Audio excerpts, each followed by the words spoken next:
Okay. Hey, y'all. So just want to make sure everything's set up. All right. Got my live stream going. Hopefully the sound is good. Y'all let me know in chat if there's any audio problems. I know I've done that a time or two before. All right. Let me see the chat. Let's see. We've got Nash in chat already. Hey. So I just want to do like a really, well, I always say I want to do a quick chat, and it's never quick. So I kind of want to do like a year end, just kind of wrap up. Hey, Shirley, Dax Jacobson.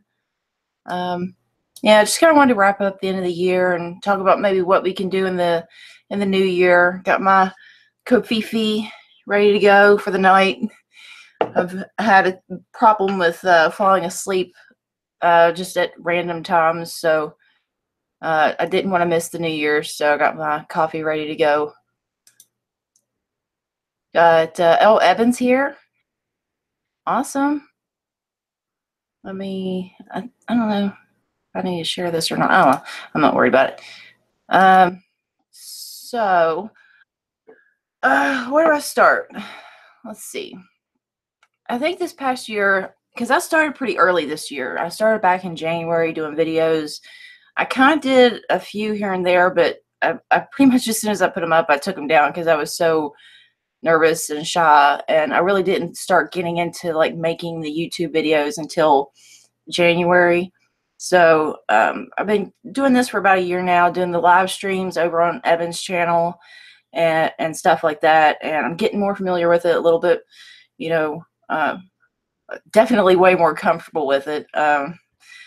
Yeah, I was so camera shy, and just to see the progress that I've made over the past year, it's kind of, yeah, I'm gonna say it. I'm a little proud of myself. Okay, I used to be very, very shy, very, very quiet, and to see, how much I've come out of my shell, it's kind of, it feels good. It feels good. I've made a lot of good friends. Had so many wonderful conversations that if I would have just kept my mouth shut, I wouldn't know the people I know. I wouldn't know what I know today. I wouldn't have had these wonderful, experiences. So, I'm really glad I did it. And, it's good that I've got such a wonderful group of people that I've surrounded myself with. I try to surround myself with people that are a lot smarter than me. And I've done a pretty good job of that, Snork and, all these people, everybody's got something to offer. We got Karen Sheets in chat. Let's see what all y'all are talking about.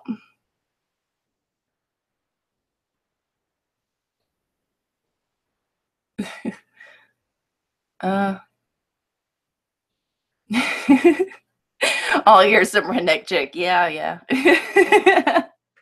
Hey, Christian. So yeah, this is fantastic. Here's what I'm hoping for the new year. Here's my goal for the new year. All right, I'm gonna get my license. I have a license. I just need to get it. I lost it, and I need to get it. Another copy of it so I can get a job. And hopefully, with one of my first, couple of paychecks, I want to get a new computer. I want to get a new computer. I'm going to do it right. I want to start doing some like gaming and politics live streaming, get some people in on that, because I want to be able to like decompress. As a mom, I don't really have a whole lot of time. So I figure I can combine my two loves, which is politics and video games, into one, and kind of, do that together, so that way I can have some more time for both of them to devote to both my hobbies. So, and plus, I know a lot of people in our community love video games, so, it'd be great to have people come on, and even if they don't feel like talking, it's like you could just come on and play some games, relax, chill, So that's what I want to do with this next year. I know there's some good interviews that are supposed to be coming up. I know Independent Outsider's got some that he's going to be doing that he wants me to help out with.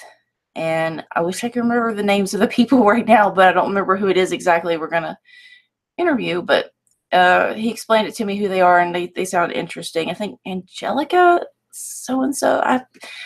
I'll get back to you on that. Hold on. Let me post the link for this. I'll see if we can add some people. I always do this wrong. I always end up posting the wrong link. I'm going to post it in the chat right now. Civil Disobedience said, what kind of games are you guys into? I really like first porn games. Evan. I like a wide variety of games. I like RPGs definitely.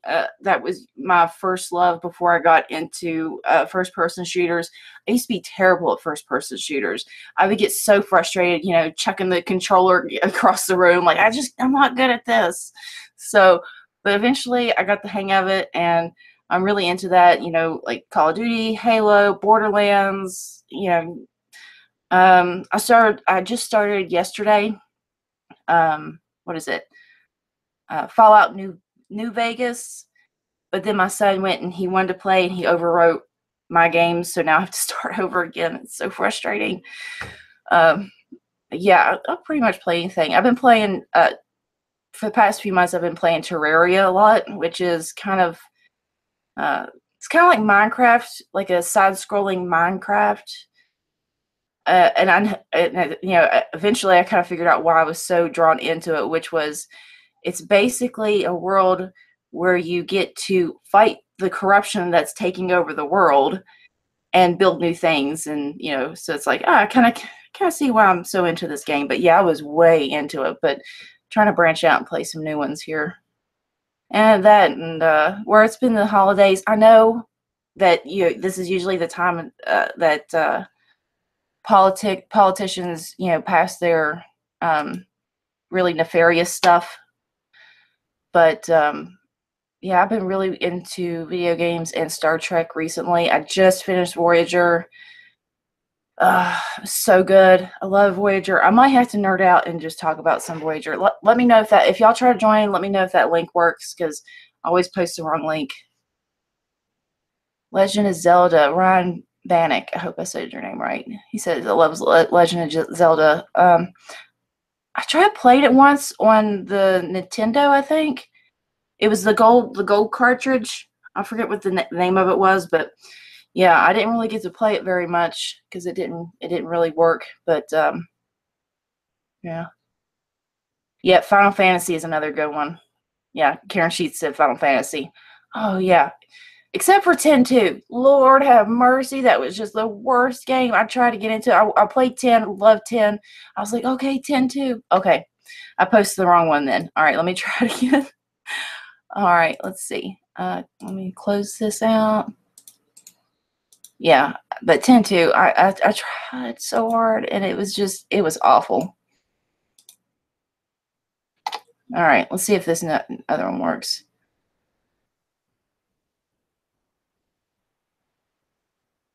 Let's see. Civil Disobedience said Star Trek, the original series, Next Generation, Voyager, Deep Space Nine. Yeah, I'm probably going to start Deep Space Nine next.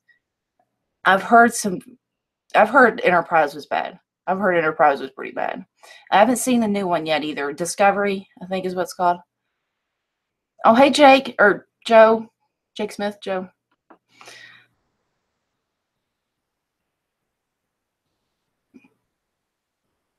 Yeah, okay, see, Nash said Captain Kirk forever. I used to be a die-hard Picard fan. And I don't know, after watching Voyager, I really like the style of Janeway. I do. I think each one has their own very particular way of captaining. Civil says not he or she, I guess he, Civil Disobedience said not a fan of the new ones. Yeah. Voyager was good, though. Let's see. Jake said, bring in the new year with a smile and it will bring you good luck for the new year. Yep, I'm trying. I'm going to see. Look, growing up in West Virginia, not a whole lot of good things happen here, So I've been trying really hard lately to stay on the positive side. It was kind of like a defense mechanism, for a lot of people here. Just to, you kind of look for the bad. You kind of look for what can go wrong and see this and make sure that, try to look out for what can go wrong to prevent it. But I'm going to roll with the positive. I'm going to roll with it. Hey, Ron. I think you're muted, but it's good to have you on here. And Fly, I didn't even see you join on here. It's good having you. No pressure. If you talk whenever you feel like it. Let's see. Yeah, Karen says we need smiles all around. That is for sure. Oh, is Copter here? Hey, Copter. Copter Force. Eric. Awesome. Oh, Ryan said in chat that he's a huge Carrie Fisher fan. Yeah. Yeah, sad she passed away last year, but yeah, she was really good. Very talented. Apparently, after Star Wars, she did a lot of like producing, I think, maybe directing. I get those two confused, but yeah, she did a lot of behind the scenes work and stuff. So yeah, she's very, very talented. Ah, somebody stole Ryan's headphones.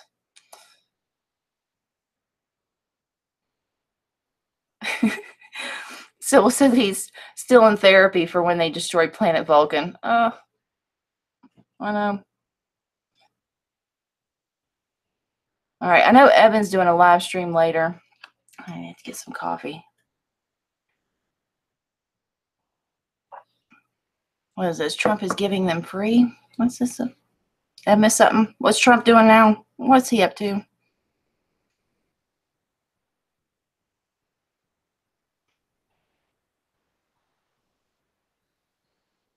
Oh, Trump's always doing something. Yeah, well, I can't even say just Trump. It's everybody. They're always doing something nefarious behind the scenes crap.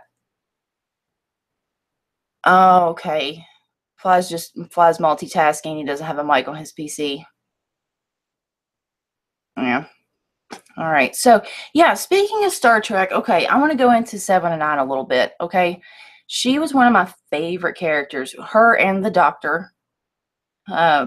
But I really like 7 and 9's character because I think she kind of represents what a lot of people are going through right now. Like we were part of this collective hive mind think, and then you break free of that, and it's kind of a little unsettling. And it's you're trying to find your place because once you break free from that establishment kind of mindset and the hive mind, it's like you're trying to find your own individuality. You're trying to do your own critical thinking and be an individual. But it's so hard when you're so used to being part of this collective. It's soothing in a way that you are of one mind, and you don't have to really try to it's not so much pressure on yourself, because you can always look to somebody else to say what it is that you want to say or think whatever it is that you're thinking. So yeah, I really liked her character a lot, and the struggle that she went through, trying to and not just go from one collective to another, because like they said that in the show a lot, that she thought of Voyager as her new collective, but it was a different kind of collective, one that valued individuality and critical thinking instead of just being told what to think and what to do.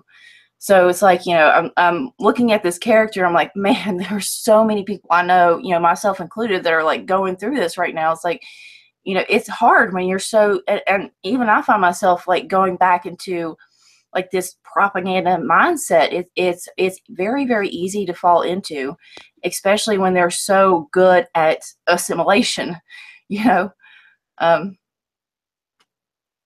What's chat saying? Let's see. Jake said, I'm okay with people who like Hillary, Obama, or Trump. I'm not okay with people who idolize Hillary, Obama, or Trump. Yeah, there's definitely a difference between voting for these people and supporting these people.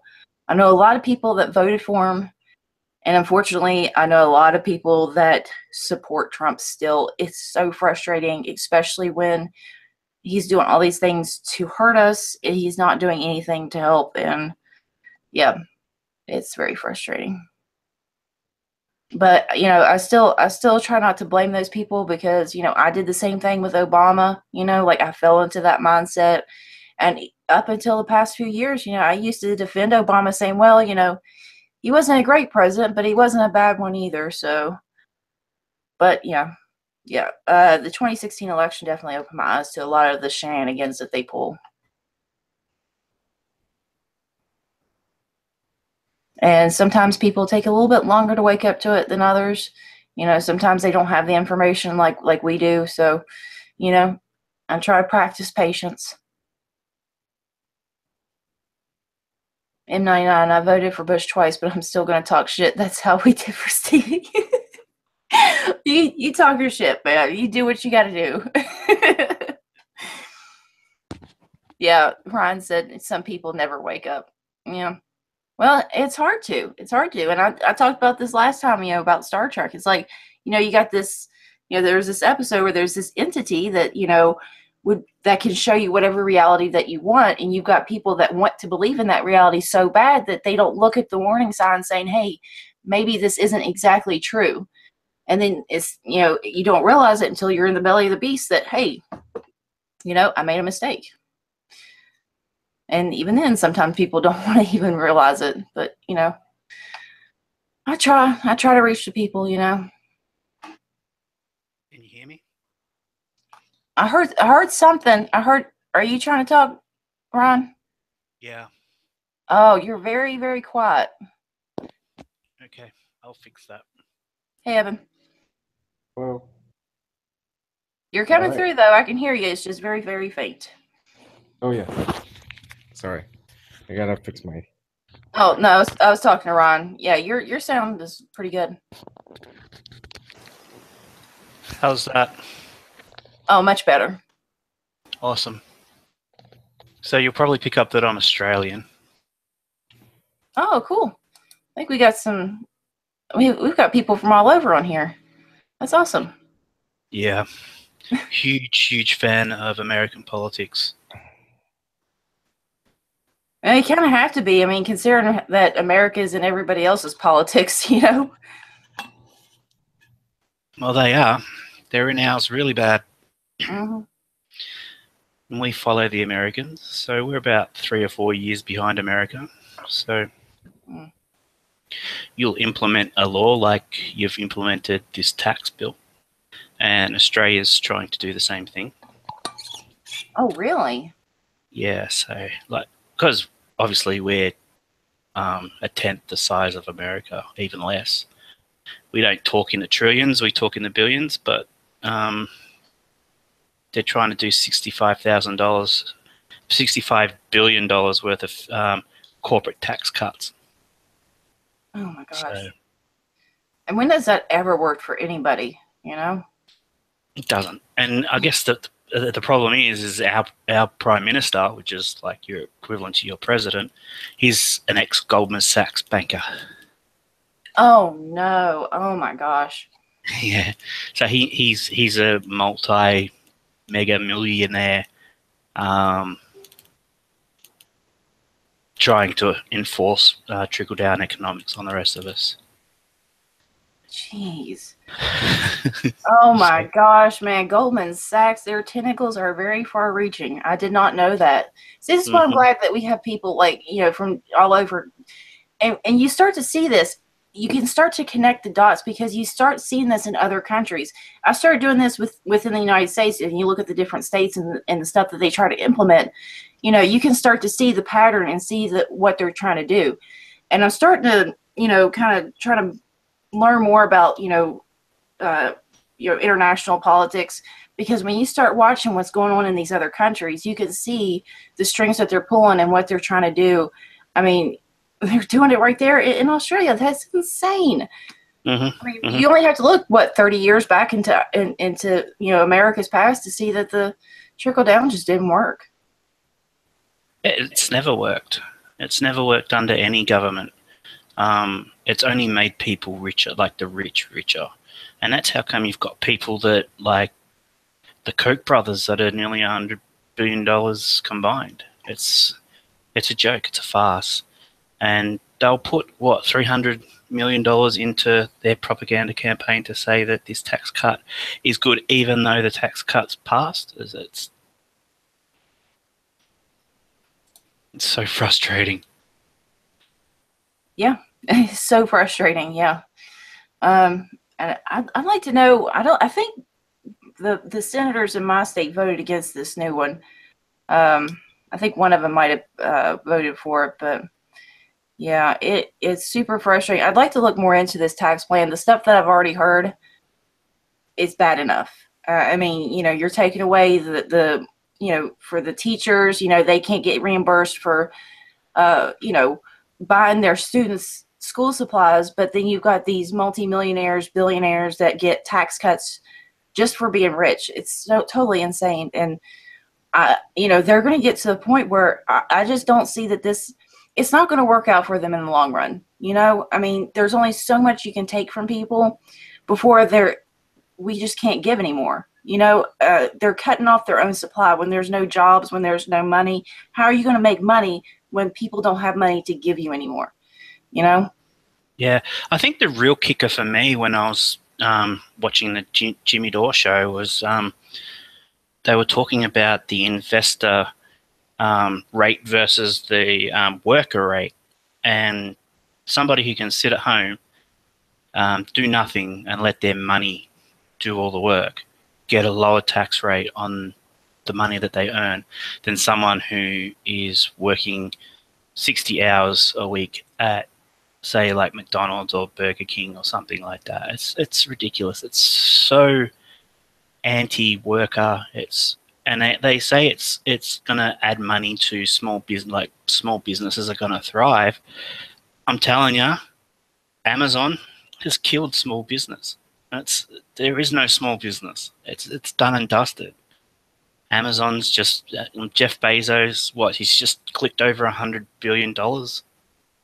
It's not going to work out.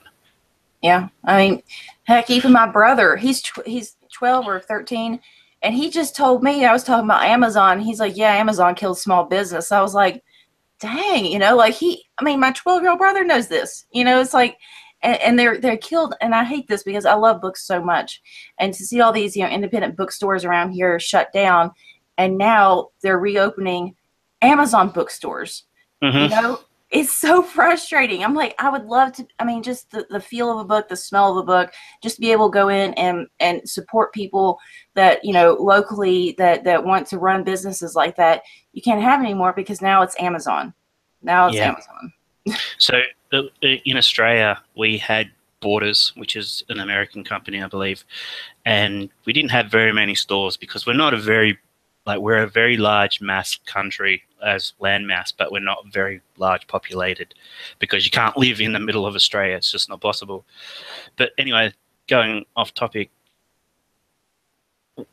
at the boom of Amazon's in the early 2000s, wiped out nearly every bookstore except for one major book retailer that's backed by another company.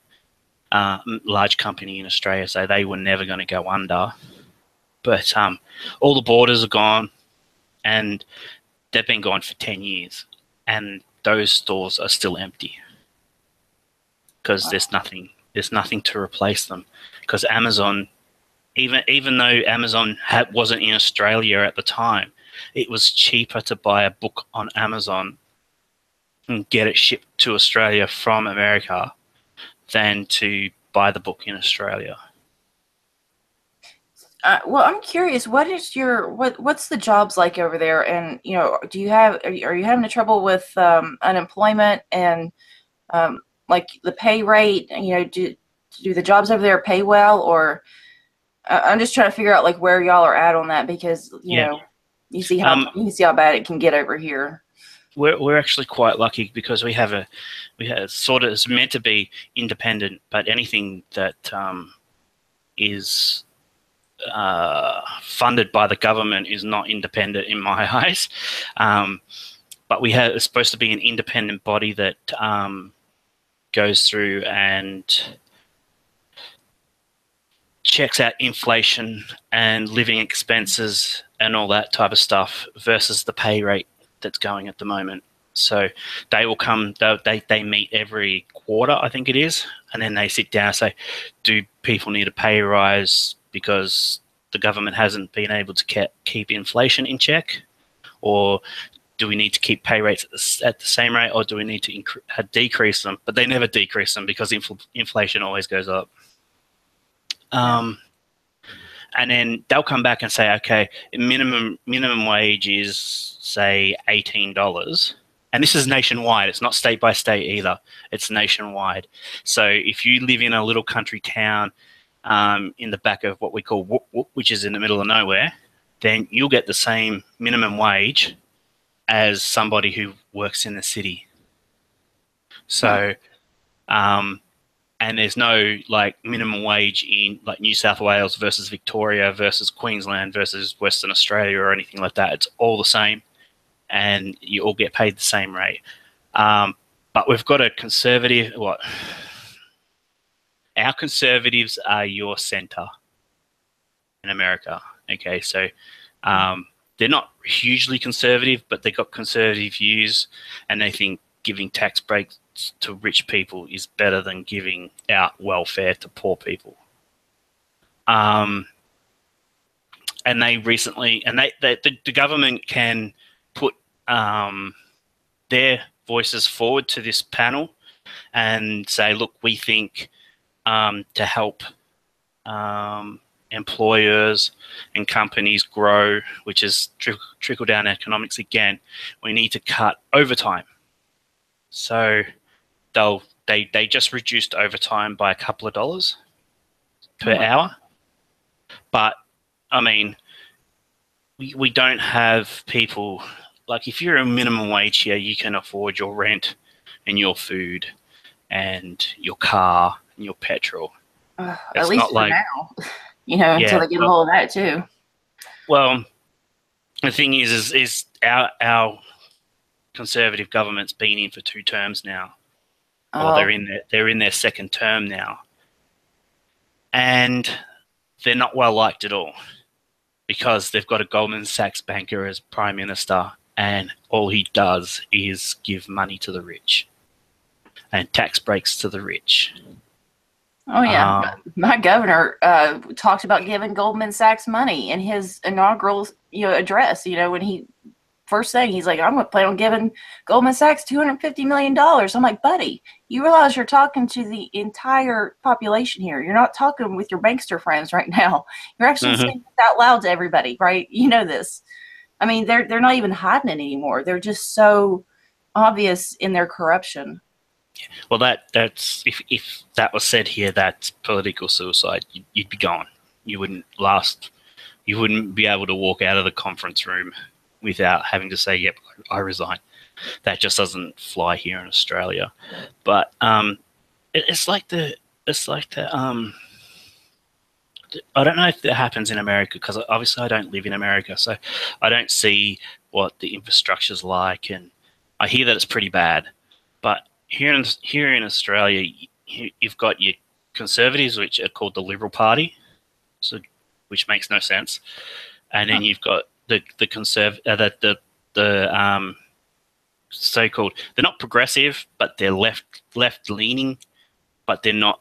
They're more left than central, and they've got that they're aligned with unions, because unions are still a thing in Australia, not as strong as they used to be, but they do donate a lot of money to the Labor Party. So what you generally see is when the Labor Party is in the state and in the federal parliament, is when Labor's in, infrastructure gets upgraded. They spend a lot of money on infrastructure that's been run down by the Liberal Party that spends no money on infrastructure. And then they spend money on schools and, fixing everything up, and then they get into a deficit because they need to borrow all the money. And then the Liberal Party goes, look, they've put us in all this debt. We need to come back in and get rid of all this debt and just let everything come to rack and ruin. They can't find a happy medium where it's just like, let's keep fixing things at an affordable pace. It's like you either get the Labor Party that fixes everything, or you get the Liberal Party that lets everything go to rack and ruin. So, yeah, I see that a lot here. I see the Republicans, they keep saying, well, we need to live within our means. But, you know, at the same time, they want to give all these, you know, tax breaks to the wealthy. But then, you know, and they'll use infrastructure as a short-term jobs plan, which is, you know, they did this about 50 years back, you know, building roads and bridges, stuff like that. But at some point, the projects end, you know, like the roads are built, the bridges are built, then what? Then where's the jobs? You know, they said that, you know, all these roads and stuff are going to bring jobs here, and it didn't. You know, they use that, you know, it's for coal, you know, just regionally speaking, you know, they use it for coal, or, you know, whatever state, you know, they have their own, you know, different ways. But, you know, we didn't see the jobs, and now they're trying to bring infrastructure. Not that we don't need it. I mean, we definitely need it, but what happens when those jobs go away again? They don't plan for that. And, you know, we have to have something in place for when those projects end, because, you know, if not, we're just going to be stuck with debt and no way to pay it back. Yeah, I mean, Australia doesn't have a jobs program. It never has. It doesn't believe in. I mean, in the 1990s, we had a span of 11 years of conservative government, and this is when George W. Bush, our Prime Minister then, John Howard, backed George W. Bush and went to war as the trio. So you had America, Britain, and Australia. So the trio went off to war and did all their little war games wherever they were. But the problem was, at the same time, they were privatizing our major telecommunications company. They were privatizing all the roads.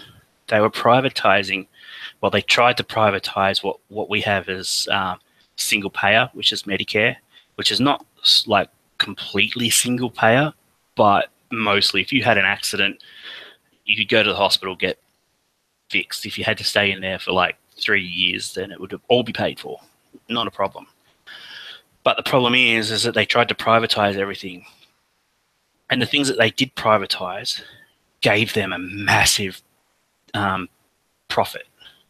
So they could sit there at each election and say, look, we're managing this really well. We're not spending as much money as we're making because we're selling everything off. So we're making a profit. So we're governing well. You know, everything's up. There's nothing happening. But then the crisis happened in 2008, and the Labor Party was in power, and they basically had to do what Obama did, is bail out our banks. They had to do it, otherwise we'd go into a recession. And the Labor Party did a really good job of keeping the country from falling into a recession. But, you know, people have short memories and come to a conservative government again, and everything's gone downhill. So you're asking me, I'll change the subject onto employment. We're only a nation of, 25 million. So we have a very big mining. We had a very big mining boom just after the GFC.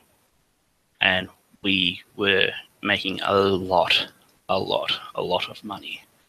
And our billionaires became multi-billion, but they weren't making the jobs. So we have a system where if you're honest, like if you're unemployed and you need assistance from the government, you get an allowance, and it's called New Start. New Start allowance starts off at $540 a fortnight, which if you rent somewhere, that wouldn't even cover rent. So we see a lot of people who are long-term unemployed become homeless. Oh, man, that's awful. So we have approximately 709,000 unemployed Australians at the moment. Wow. Yeah. Wow. And there's only about 160,000 jobs. Now, the government has conservative governments have always had this thought that if you had a job, if you were unemployed, but there was a job that suited you in another state, then you should move for that job. Oh my gosh, that mentality kills me. It really does. I mean, I've heard Bill O'Reilly was talking about my area. And he was going into this. He's like, well, why don't these Appalachians, why don't they just move? You know, it's like, well, first of all, we don't have the money. Second of all, you're talking about what happens after we move. Then you got a whole group of people that are going to another area and taking up those jobs that those people over there also need. So it's just, you know, and where do they live? What do they do? I mean, you know, it's not just a matter of jobs. What kind of jobs are we also going to get there? You know, it's not, that's not a cure-all to move. Then you have just states that are just abandoned. I mean, if that was the case, West Virginia would be empty. There just would not be people here. You know what I mean? So it's like moving is not, that's just not an option. Why don't we just try to figure out a way to bring better jobs into that area, or, you know, better paying jobs, maybe work on the education there, you know, if that's the issue. Or, I mean, there are so many different ways to solve this. Moving is just so short-sighted.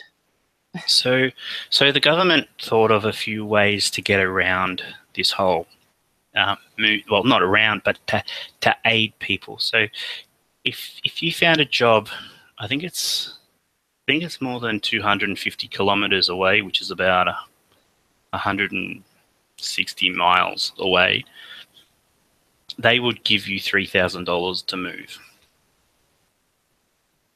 Now, that's not really open to rorting, is it? I mean, I got a job this far away, and I'm gonna say I'm gonna go move over there. I lost my job. I'm gonna move back. So, Yeah. and then when we had the mining boom, you had all these country towns in the middle of nowhere who had property values of over $3 million for a little country shack. And I'm talking little country shack with no air conditioning, nothing. $3 million for a little country shack, because people who were working in the mines were earning upwards of, you know, $400,000-$500,000 a year. What? To work in the mines. Yeah, to work in the mines. Holy crap, man. Our miners don't make anywhere near that. That is so crazy. The thing is, most of our mines are open cut. So we don't have the black lung and all that type of stuff here. Because most of our mines are open cut, which is like really crazy to even think about how miners in America actually deal with that type of situation. I mean, if miners here in Australia were having to deal with those type of things, then, you know, no one would go and mine. No one would even think about going to mine. So, I mean, like, you see all the BHP, which is like our biggest mining company in Australia, that makes billions of dollars of ripping minerals out of the ground, pays little tax, typical. All their mines are open cut. They mine gold, uranium, you know, coal, you name it, they mine it. But these people are earning mega bucks to drive those big, you know, those big ass trucks with the big wheels and the big dump. You know, $150,000 to drive one of those things. What's the health situations? I know that, you know, a lot of the miners here, you know, they have health issues, but some of the chemicals and stuff that they use during the processes, you know, it ends up polluting a lot of the areas around there. So do y'all have to, are the mining communities, are those affected like that as well over there? Or do they have better safety regulations? They have better safety regulations. We're very much, because all of Australia is, if you get a map of an indigenous map of Australia, every single part of Australia is taken up by one indigenous group or another. So mines and all that have to get approval from indigenous groups to mine on the land. And then they have to say, okay, if we create pollution, this is how we're going to get rid of it. So they're not allowed. It's really strict on how they do it and how they get rid of the land. And without occupational health and safety, they really have to because we have actual insurance. So if you're injured at work, you're covered. Your employer pays a premium to the government. Pays a premium to the government. So say if you were working at a mine and a rock fell down and broke your back, then you would get 75% pay and all your medical bills paid for. All of them. Oh my gosh. You know what? I'm just going to have to start telling people about how y'all do stuff over there, because once they see how y'all's miners get treated and how y'all do things, maybe they'll wake up a little bit to this. But I mean, people around here have been treated so poorly for so long that it's just kind of like what they expect. They don't hope for anything better. They don't dream. It just seems so practical. It's like, oh, well, you know, this is reality. Who are we to dream for safety regulations and not having our children being poisoned? This is just the way life is. You know, it's always been cold. This is always the way we've done things. And there's just, I mean, we're just so brainwashed here that's like we can't have better than that. Like we're not better than that. I don't know, man. I'm just gonna have to start telling people about this. This is crazy. And it's actually law that they can't give away your job either. So they can get somebody in to work in your role, but they can't give away your job permanently to somebody else if you've been injured at work. So, but if you're permanently injured at work, then you'll get they'll pay you out. Yeah, even for people that die in the mines here, they might pay about 10 grand or something, maybe 20 grand for a life. That's how much our lives are worth here. 10, 20 grand. That's about it. And nothing ever changes. They don't, we had a safety regulation that wasn't enforced. Somebody died. Does something happen from that? Hell no. I mean, we had Don Blankenship got 29 miners killed. You know what he went to prison for? Lying to his investors. That's what he went to prison for, not for those 29 people that died. Yeah, you know? I know people get charged with. It's a really big thing. Like even the government does advertising on the TV. You can go to I think it's WorkCover. Yeah, WorkCover. WorkCover.gov. WorkCover. Hang on. WorkCover. It's managed by the state. But it gets money from so each state has their own. In my state, it's WorkCover. No, sorry, it's worksafe.vic.gov.au. And you can go down. I mean, I've heard of people getting 6-figure sums for loss of life. And I'm talking high to 7 figures for compensation for the loss of a loved one. Wow. I know my grandpa worked in the mines, and they told him if he was in a cave-in, and if it was another inch, if it would have caved in another inch, he would have been dead. And you know what he got from that? Nothing. It all went to his medical bills. And when he died, we got nothing. We got nothing. I mean, we were the only thing that was keeping us afloat was his, check. And when he died, we quit getting it, and we were dirt poor. We were selling the air conditioner out of our house. I mean, and that's the loyalty they show us. You've got the loyalty that the miners show to their company, and then there's the loyalty that the company shows to the miners, which is none. I definitely want to get these miners in and tell them about what's going on over there, because I don't like mining. I don't think it's necessary, especially with the coal. But if they're going to do it, at least make it something to where it makes us better as a people, not destroy us and cause all this, environmental destruction and, destroying our communities and stuff. I guess the thing is that most of our mines are open cut, so they just dig big massive holes, and whatever they find in that big massive hole they take.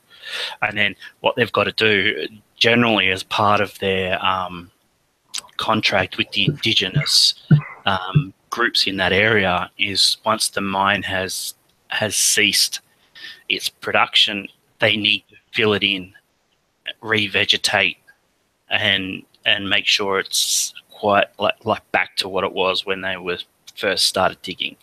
So it's not a matter of just dig and leave big massive holes everywhere. They've actually got to fill in where and leave the space where they're meant to. But we had actually had a mine, and not an open cut. It was actually I think it was a diamond mine in Tasmania, which is the little bit hanging off the bottom of Australia. And 3 miners were caught. Well, one was killed, and there was 2 caught down there. And it was 24-hour coverage because that just never happens in Australia. Cave-ins just never ever happen. And these 2 guys stayed down there for a few days. It was a few days they were down there. And then they said it might be too dangerous to get the deceased guy's body out. But they were forced to go down and get the body because they can't leave him down there. Then they closed down the mine. Yeah, I remember when, the 29 miners I was talking about, when that happened, there was this one woman, it was her brother was in there, and I remember listening to the families when it happened, and she said when they brought his body out, she was just, he was unrecognizable because it was an explosion, every bone in his body was fractured. A lot of these men were, basically incinerated. Some of them were just blasted apart. Some of them were, when they say cave-in or when there's an accident, they don't ever talk about this stuff. They don't talk about how horrific these injuries. It's just kind of like with the military-industrial complex. They say, there were some people that died, boots on the ground. They don't actually tell you, they don't show you what it is that we're actually doing in these places and what it is, the toll that, that it's taking on the communities, what it's doing to these people's bodies. It's so unfortunate. And especially here when it's coal, when it's a resource that we could really do without, it's like these people died for what? Exactly. I'd actually love to do a live stream with you and just, and really get into this.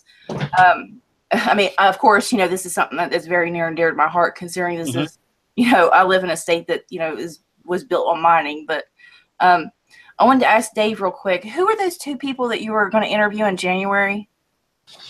It is Angelica Earl and Johnny Axum. And I'm going to push it back. I was going to contact them in the next day or so, but obviously I'm not feeling well, so I may push it back a little bit and do some more research. But Angelica Earl, she is running for a seat in Missouri, and Johnny Axum, to me, he's actually very impressive. He's from Minnesota. And I've been talking to him. The big thing with him is community activism and getting people together, and he talks about, in order to be an activist, your goal is to become obsolescent. You never hear that from anyone who's running for office. So I did want to mention, you guys were talking about, I was looking for it. The United States Postal Service, and Ryan, I work for the USPS. They have what's called dismemberment reimbursement. If you lose a finger, you get $1,000. If you lose a hand, you lose a certain amount. I was trying to find the exact amounts. Last April, there was a letter carrier in my area who was delivering, and there was a reckless driver who hit him and dismembered him. He lost his leg. So he gets, what, $20,000. That's nothing compared to the medical bills, the loss of work, the family trauma, his PTSD. You know, he was suicidal for a very long time. And you don't hear about stuff like that. They tried to do a GoFundMe originally, but they had to take it down and reinstate it to have the money go to his family, because if they had it go directly to him, he would not be able to collect any of the money from the USPS. But I am starting to understand that in many cases, the labor force are basically considered sacks of meat. They're not, they're just a necessary part of what the people who own the businesses go through. And I am very happy to hear that there are stronger regulations in Australia, but I don't think that it would bring to light things that could happen here. I think that people who mine, they'll think of that and go like, okay, well, how can we chip away at that? Unfortunately. So we have to, as I love Jesse Ventura. As Jesse Ventura says, stay vigilant and look at the things that are working and attempt to implement them. So,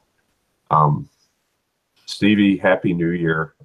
Oh, Happy New Year to you too. I hope you get to feeling better soon, because I know me and an independent outsider have been talking for ages about doing this live stream together, and you know, one thing or another always keeps happening, and like, we're gonna do this eventually. One of these days, we're gonna get on the same page. We're gonna have, even if it's a short stream, even if it's like 30 minutes, tomorrow we'll do one. Because I actually realize now, I had an epiphany, and I'm going to talk about this on Graham's interview. A lot of things that we do, it's in reaction to something that happens. I mean, Fly sent me some information, and he's absolutely right. The people who control everything, whoever they may be, whether they be corporation leaders, Bezos, whoever it is, say, okay, the mass public, here is a problem. We have to fix this problem. Net neutrality, there are problems in the mind, blah, blah, blah. What can we do? You create this outrage, and then you present the solution. Instead of me looking at something and saying, oh my God, what are we going to do? Giving people, we have to come up with our own solutions. And Ryan, I don't know where you came from, but thank you, because you're part of it. You're part of the solution, talking to people and listening to people. And I finally started to listen to Snork. A lot of times, it's 3 a.m. and I start falling asleep. Mitch, he is a wealth of information as well. We have to start listening to one another. So, which is exactly what I'm going to start doing. But Stevie, I'll be talking to you later tonight. And I'm going to be getting some more lemon juice, honey, and cayenne pepper. That stuff, oh my God. Thank you to Claudia and Debbie for hooking me onto that, because I need some more of that. And maybe, some Fireball or something, just a little bit to celebrate. I mean, it definitely wouldn't hurt. I mean, at least could be maybe take a little bit of the edge off to where you don't realize how sick you are. But see, that's what the oligarchs do. They take the edge off and you forget and blah, whatever. Kratom, 420. Kratom. Oh, I'll be there. I mean, I have these waves, where I'm sick, and then I have the flu, and then I feel better. But when I feel better, it's probably going to be, probably going to be 420. So won't the feds be knocking down your door because you've altered the state of your own mind? If the feds were going to knock down my door, they would have done it a few years ago, I think. However, I have to say, there's one thing that that I want to mention, that I'm going to mention in Graham interview. And the guys that know me, they know the word that I hate is woke, because we are constantly, I went from, I mean, I met a bunch of cool people, and I'm just meeting you, Ryan, Eben, Stevie, you know, and all of the crew, a lot of people who aren't here, from the internet party to, you know, Elizabeth Voss. I get to chat with people like that, just incredibly historic people. And I get to talk with, you know, Graham Elwood and people like that. It's just, I started last year, I was listening to Rachel Maddow, and I was following, and I was donating money to the Young Turks, and I was, you know, begging Bernie Sanders, what are we going to do? What are we going to do? I went from that. I call myself a political atheist now.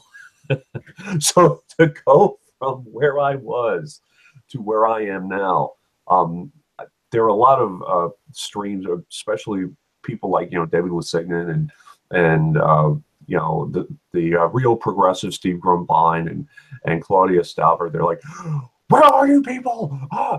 It takes time. I know, you know, but and I saw Stevie's evolution too, which is part of what I want to talk about. Stevie went from, you know, the Justice Democrats look like a good idea to, you know, screw that, I'm going to be an independent and I'm going to vote for whoever the hell I want. I'm not going to listen to you idiots because you've been handling it for how long, and you gave me, you know, Jim Justice and Joe Manchin and Milan and all this. So pardon me. Yeah, I mean, it's kind of crazy how I went from Confederate flag t-shirt wearing, Fox News watching, to TYT, you know, hardcore, you know, liberal, to now I'm just kind of like, I'm on the same page with Dave. I'm the independent island of misfit toys. You come at me, I don't want to pledge my name to any group. You know, right. It's their job to pledge themselves to us. So if you know, if the Green Party has a good idea, if the Democrats, hell, even if the Republicans have a good idea, come at me, bro. Give me your ideas. Right. You know, like, tell me what it is that you want to do for us. Give me your offer, and I might take you up on it.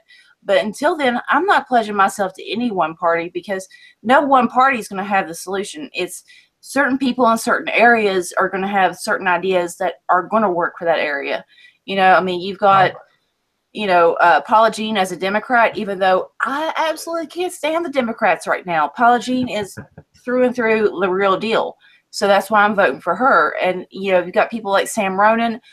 I'm kind of iffy on him. You know, I don't know if it's what it is. I don't know. I do have some reservations with Sam Ronan, even though he has a lot of good ideas. But he has some very good ideas. But for somebody to understand the system and be able to manipulate the way the gerrymandering is, he may be part of it. I don't know yet. I don't know. As a outsider looking in, just watching him on Graham Elwood and I think it was Tim Black. Well, yeah, he was on Tim Black, I think. Yeah. It just doesn't rub me the right way. I mean, you just don't hop and skip changing parties just so you can get into to change things. It's just not in Australia. If you did that, then political suicide. You're done. Well, there are people. If you're going to do that, typically what you would do is go to the independent parties. If you're going to do that, there are a lot of people who are, you know, just a lot of the independents are running as Democrats simply out of necessity because they feel like there's the only way to do it. However, you know, if people actually start to get in, you have to watch them, and you have to make them understand we are not going to stop watching you just because our political party system is fucked. There is no political party system. And with with the way that the computerized voting is, especially in the national and the state level, there is no party. That's the thing. You can switch party. To me, the switching party thing, I understand where you're coming from, Ryan, but in here, it's most of this is electronic. So I mean, you have to get a real huge upswing. So him going to the Republicans in a gerrymandered Republican district is smart. It does raise some alarm bells and makes me watch him more, but it doesn't necessarily eliminate him completely. Yeah. I'm wary. I'm definitely wary of Sam. He's saying all the right things too, which again makes me wary. Yeah, the guy. I'm really bad with names, so it's something that if I'm on, yeah, it's something you'll have to get used to. But the guy that Graham had with that app where you could punch in where you live and it brings up all the information of your local politicians, senators and congressmen and all that is an awesome idea. Right. I think the more information, the fact that somebody privately is going to do that sort of proves the point that the government doesn't want you to know. Well, if you can, that was actually one of my ideas, not using an app, but I was going to do the physical work and create a website. If somebody actually has an app, he is saving me a shit ton of work. So I would love to hear that. I have to look because people have to know where these grassroots candidates are. Mm-hmm. And not just be presented them on a silver platter. And by the way, Stevie, I'm going to one by one kind of analyze. Just look at their profiles on the Justice Democrats, each one, because some are pretty good and some are like, oh my God. One was an assistant comptroller to the Army for Obama. Really? Yes. I did not know about this. Oh, but she's a progressive soldier. Get the fuck out of here. Oh, just real quick, I wanted to say hi to Christian. He just joined in with us. What's up? Going back with also the your electoral system is absolutely mind-boggling to us Australians. Mind-boggling to me. we can't grasp the idea that you would use machines that are running Windows XP to vote. We in Australia, we have to vote. We don't have an option. You vote or you get fined. And you know what? We love that system because it forces people to go and vote. It forces people to become politically active, which is exactly what you need. I mean, when you've got a fringe group like what you see here with America, when you've got Democrats and Republicans, and when you look at that group, they are fringe. I mean, they are a small minority of what America represents. And they're deciding who's the president, who's our senators, who's our leaders, and it's a very fringe group. I mean, they talk about alt-right here. Like there's some kind of like anomaly, but look at the Republicans and Democrats. I mean, how are they any different? I mean, they're the same thing. They're a very fringe group when the majority of Americans really want these progressive, platforms instituted, but, they don't feel either they can't vote or they don't feel empowered enough to go and vote for these people. It is so, it's mind-boggling, like he said, very frustrating. Also in Australia, they were talking about going electronic where you could do your voting online. And that was immediately shut down because the ability of hacking and changing votes and all that type of stuff. Right. So they shut that down. So we are still using the good old pencil and paper to vote. Every single election, you need to use a pencil that's given to you by when you go and vote, and you fill in your document, you're voting, and you got to fill in 2 voting forms. You got to fill in for your local member, which is like Congress member, and then you got to voting for the party for Senate. So each time you vote, and you know, it's actually illegal to not like to draw pictures and all that type of stuff. You know, lots of Right. people like to draw penises and not Right. and write not this dickhead and all that type of stuff. Right. But it's illegal to do that. But it's really hard to find somebody for doing that, because you fold it up, put it in the box, and walk out. Now, can you put in write-in candidates? No, Okay. but it doesn't cost anything to be put on the ballot. So on the Senate form, I think last time we had over 100 people running for Senate. So you can actually pick your political party, or you can nominate each person. You got to go 1, 2, 3, 4, 5, 6, 7, 8, 9, 10, all over the place for the Right. people to get in. But we have at the moment, the Senate is run by independents, or independent parties. The two major parties, if like the Liberal Party, the Conservative Party, try to put something through like this $65 billion tax break to corporations. It got shot down in the Senate, because the Senate was just like, yeah, nah, that's not happening. Anything that's really unpopular that the government tries to pass, it gets shot down, because you got the Labor Party, and then you've got the Independents, and then you've got the Nick Xenophon Party, the Greens, and all that. That'll shut that down really quickly. So Now, you are from Australia, correct? yeah, in Victoria. Okay. Because we are big fans of Susie Dawson, and Elizabeth Voss, and we're big fans of the Internet Party. I'm also a huge fan of Caitlin Johnstone. I don't know how you feel about her, but it sounds like someone has their YouTube on, but it sounds like that New Zealand is very similar to Australia with their political structure. Are they different? Or they're similar. They're very similar. They have just gone from a conservative government that was leading by a large margin. They had a large margin, and then the left party, which is the Labor Party as well for them, he stepped down about 3 months before the election and said, look, there's no way I'm going to be able to win this election.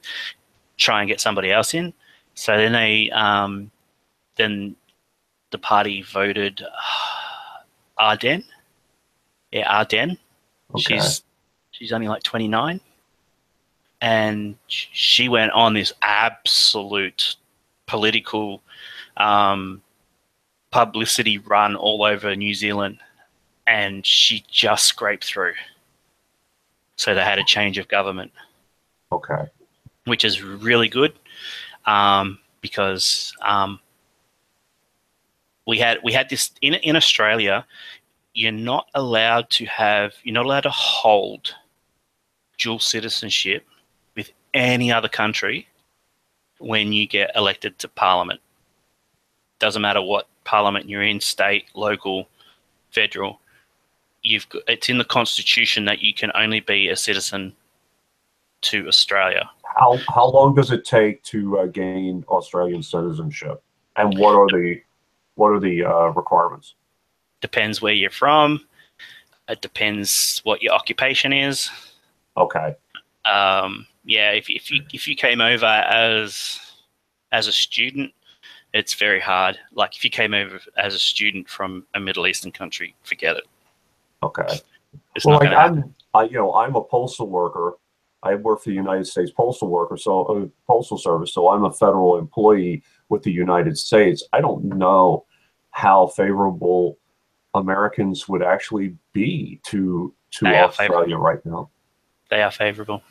Are they? We're Okay. allies. You're our biggest ally. I understand that, but you know where I'm coming from. Yeah. Yeah, how do you view the Australian? I understand that we are the strongest allies, but as far as your opinion of us. How backwards are we? How corrupt are we? Your political system, your country is the most corrupt country in the world. Right. There's no if, buts, or maybes about it. A country that can sit there and say Citizens United is justifiable is just absolutely corrupt.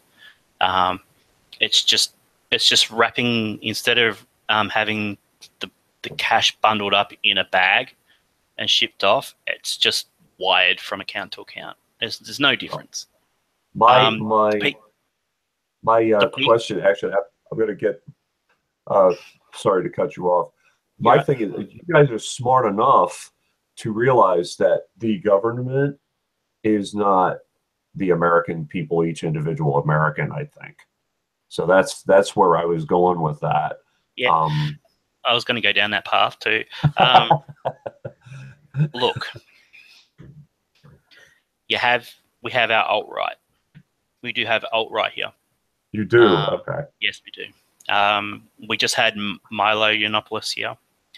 I'm just very sorry, but look, I'm the same. I'm the same as Kyle Kalinske on that. On this, it's that yes. give him a voice, but just ignore him. Let him have his say. Let him do what he wants to do. Just ignore him. Don't give him publicity on the TV. Don't give him publicity on the internet. Just let the right wing deal with him, because he's very condescending. Some of his thoughts are a little bit to me, they're a little bit misguided. So, but all in all, I think Americans are quite favoured in Australia because we're that similar. Okay. We're not that different. We drive on the other side of the road. We say mate a lot. We say the C word a lot, in a good context. I work for the post office. You can say "cunt." It's okay. Yeah, I don't personally like saying it. That's how I don't like saying it either. Actually. Yeah. Too bad we don't have Eric on here. He loves the C word.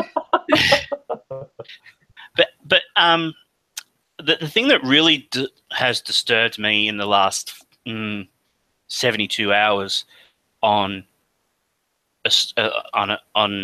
Australia's, like, we have a national broadcaster, and it actually has two different stations. It has the ABC, which is Australian Broadcast Corporation, and SBS. Don't ask me what it stands for, but like the proper. But it's back in the day, all it did was play soccer, so it was soccer before sex. Okay. So yeah, that was the nickname of the channel.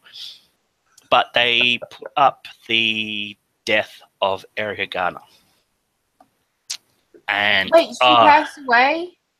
Yeah. Yes, she passed away. My God! Last I heard, she was in critical condition. No, oh my she gosh! was I didn't great. know. She was brain dead. Yeah. They had to take her off the resuscitation. Oh, that's awful. Oh my gosh.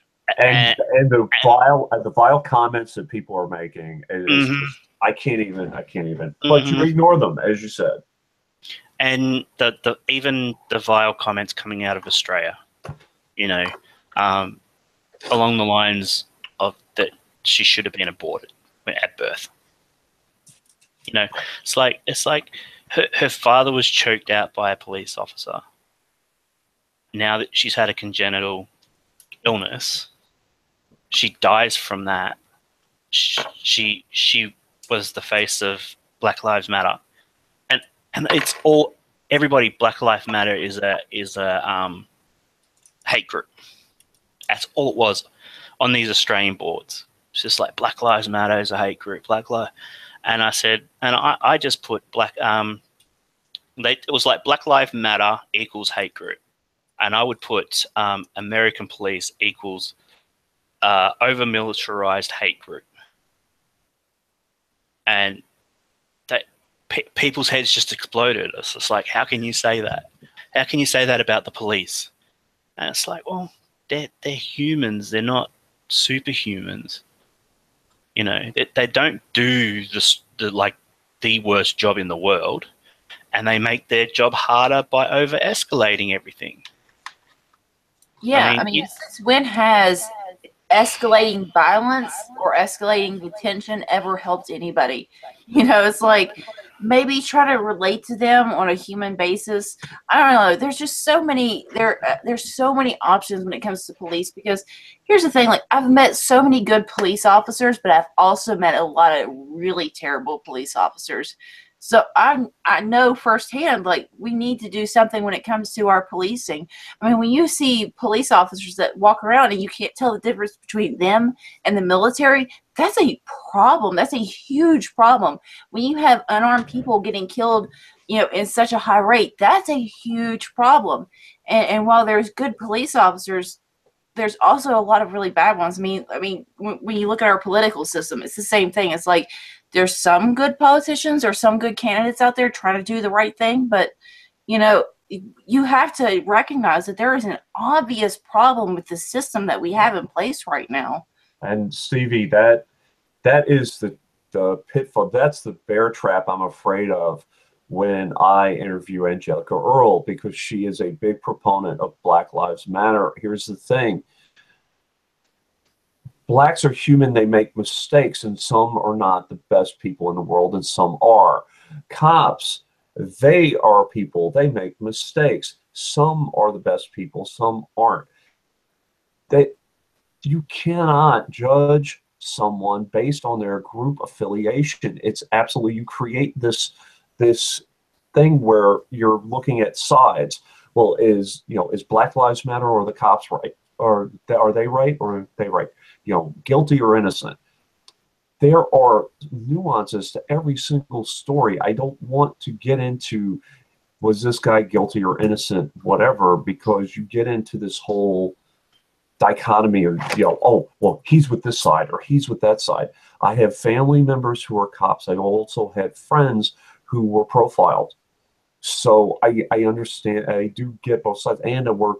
I've been a union rep for a long time. I know how people get profiled. I see it daily, on a daily basis. So it's this whole side thing. It's insane.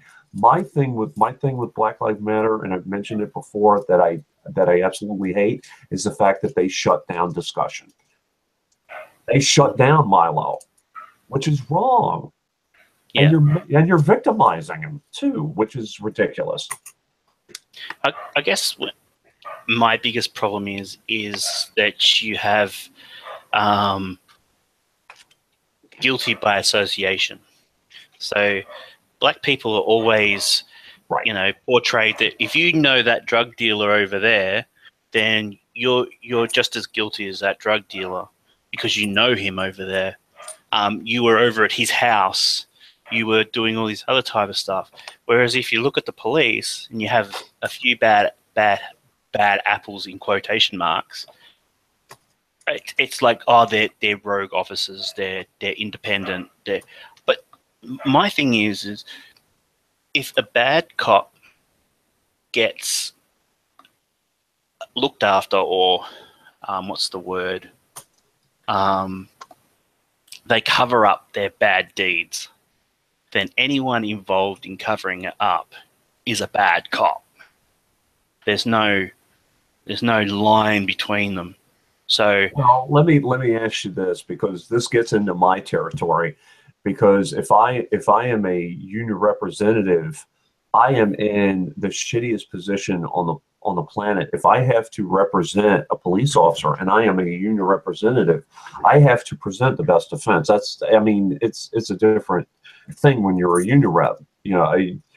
If I cover up their bad deed, if I out them, I am the worst union rep in the world, and I'm not doing my job. If I do, then I am a horrible person. I couldn't be a cop union rep. I don't think I could be.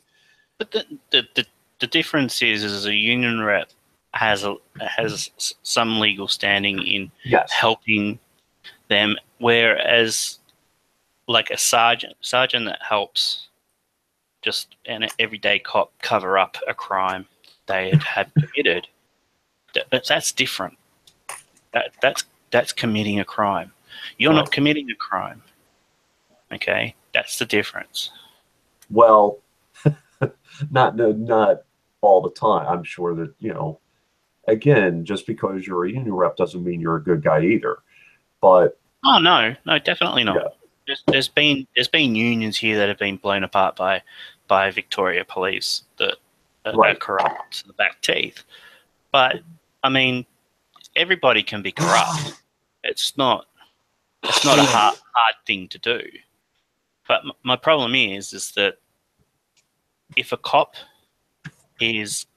has his seniors cover up his actions, or do we reviewed this situation and we deemed that this police officer has done no wrong, then that doesn't sit right with me. That doesn't.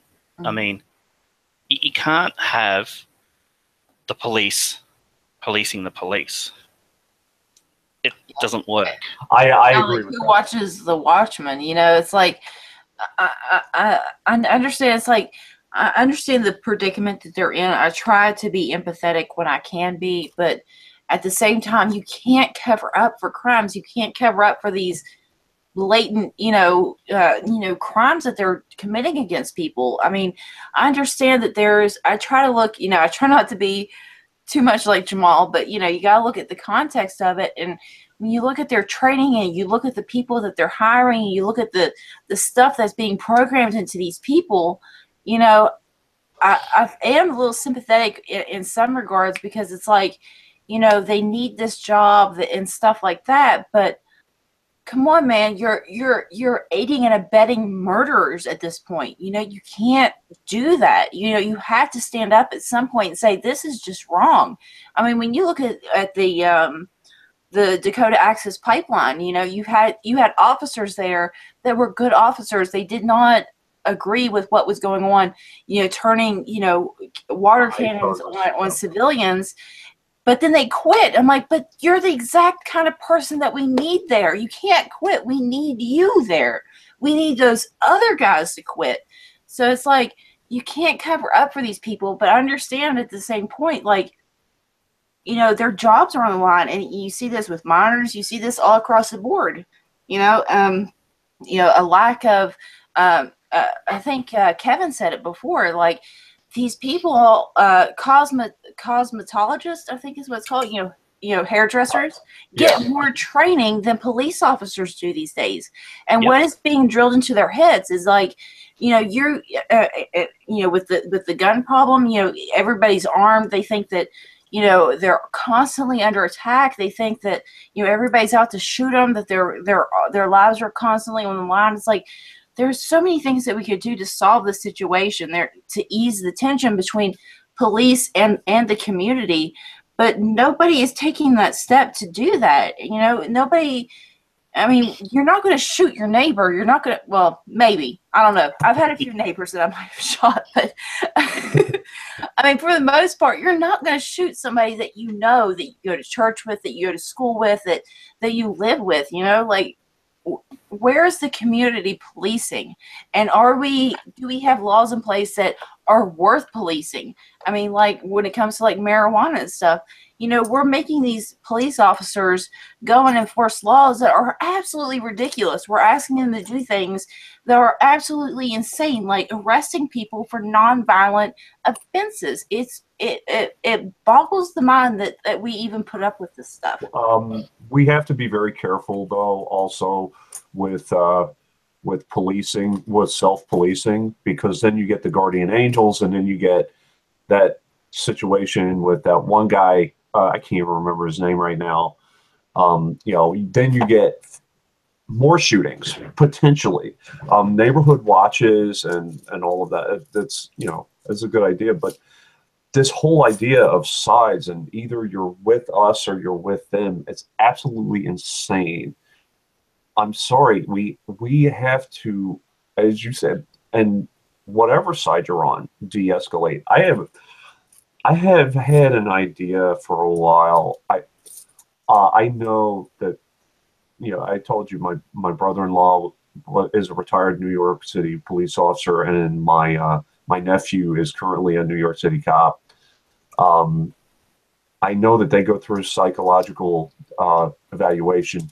Wonder how much psychological evaluation there is in the military, and if there is a correlation between people who come in that already have conditions and the increase in PTSD just with the American armies as opposed to Australia or New Zealand or whoever. I'm just curious to know if, you know, Americans are much more accepting of people who already have mental conditions. I have. Yeah. I see the thing that boggles me, and it really, I don't sort of grasp the whole thing about the American military is I know no one who is in the Australian military. Absolutely no one. Okay.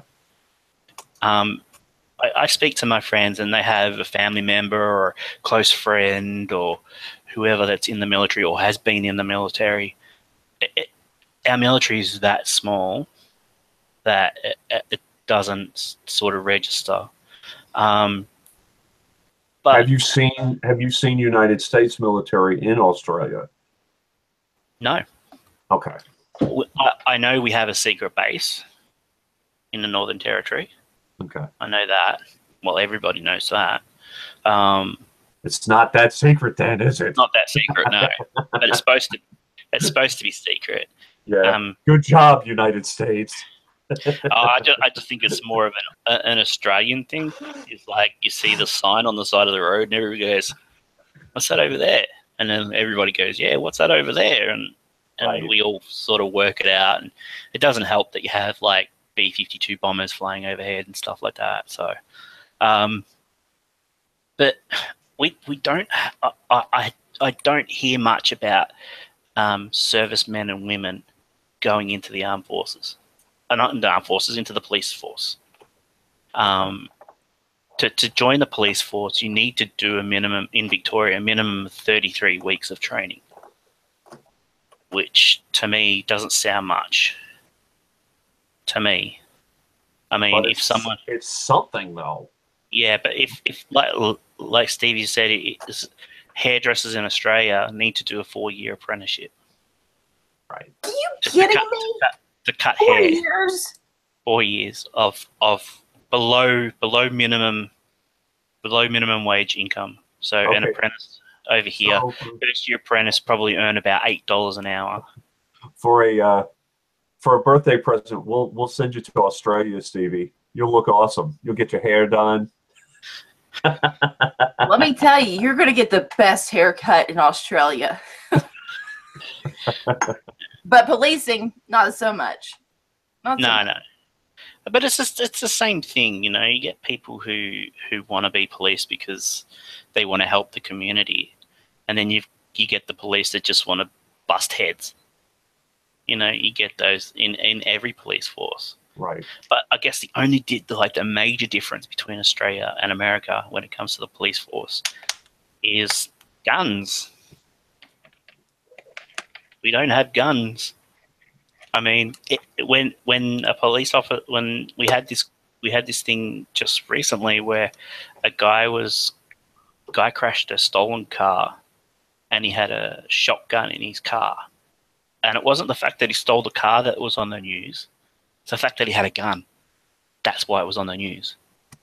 So, you know. Well, that's pushing for arming the police, I would imagine. See what you guys have to deal with now. Oh yeah. Oh, crazy I mean, you've got 5 police officers standing around this one police officer that's trying to see if it's loaded or not. You know, but and don't get me wrong, our police officers like to crack heads when it comes to protests and stuff. You see there's plenty of video footage of Victorian police cracking heads when it was the Milo Yiannopoulos was here. But we don't have the police shootings, and we don't have the mass killings anymore. Wasn't there a thing with Milo actually getting bopped on the head or something? Milo himself. I don't want to get into a Milo thing, but yeah, I didn't follow him. I don't follow him. All I know that he was in Australia, and there was a news break while I was watching the cricket. Yes, I watch cricket, and we forgive you. cricket's great. I love cricket. 5 days of cricket. How could you not live with that? How could you live without 5 days of cricket? Listen, when I was a kid, I watched bowling. I mean, what the hell?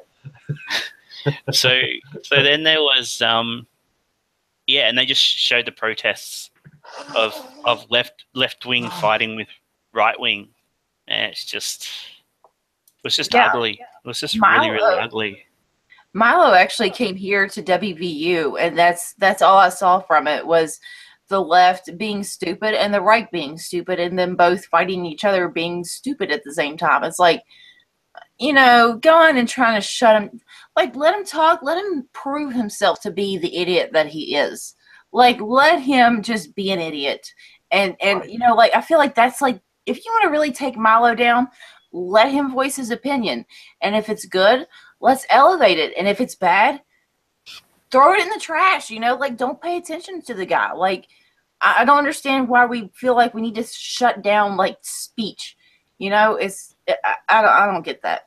I mean, the biggest thing that I saw out of the Milo thing was this woman who was in charge of some sort of Indigenous Australian. Well, they're not Indigenous Australian. I can't being called Indigenous Australians because it's not Australia to them.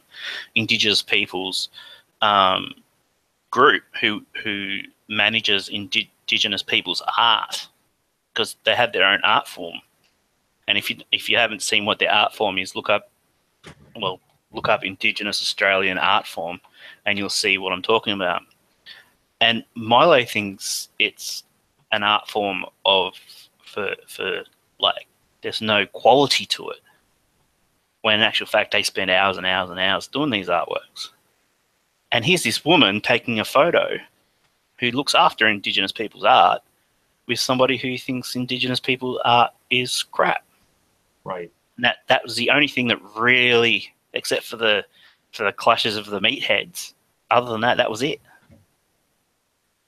Oh, that's the sound of a really cool new American TV show, Clashes of the Meatheads. People would flock to that. I know. It's very Australian way of saying the idiot clashing. I've said meathead before. I've said lunkhead before. Yeah, I call the right wing fruitcakes. So it's just, I have a name for everyone. And I love this dichotomy. Again, it's the right and the left, and the center right and the center. It's like you're either here, whatever. I'm, as I said, I'm on the outside of the bubble. My name is independent outsider. I take myself out of that whole thing. It's stupid. Oh, you're right talking point. No, I'm trying to make a point. I don't care if that's what they're saying. That's the other thing.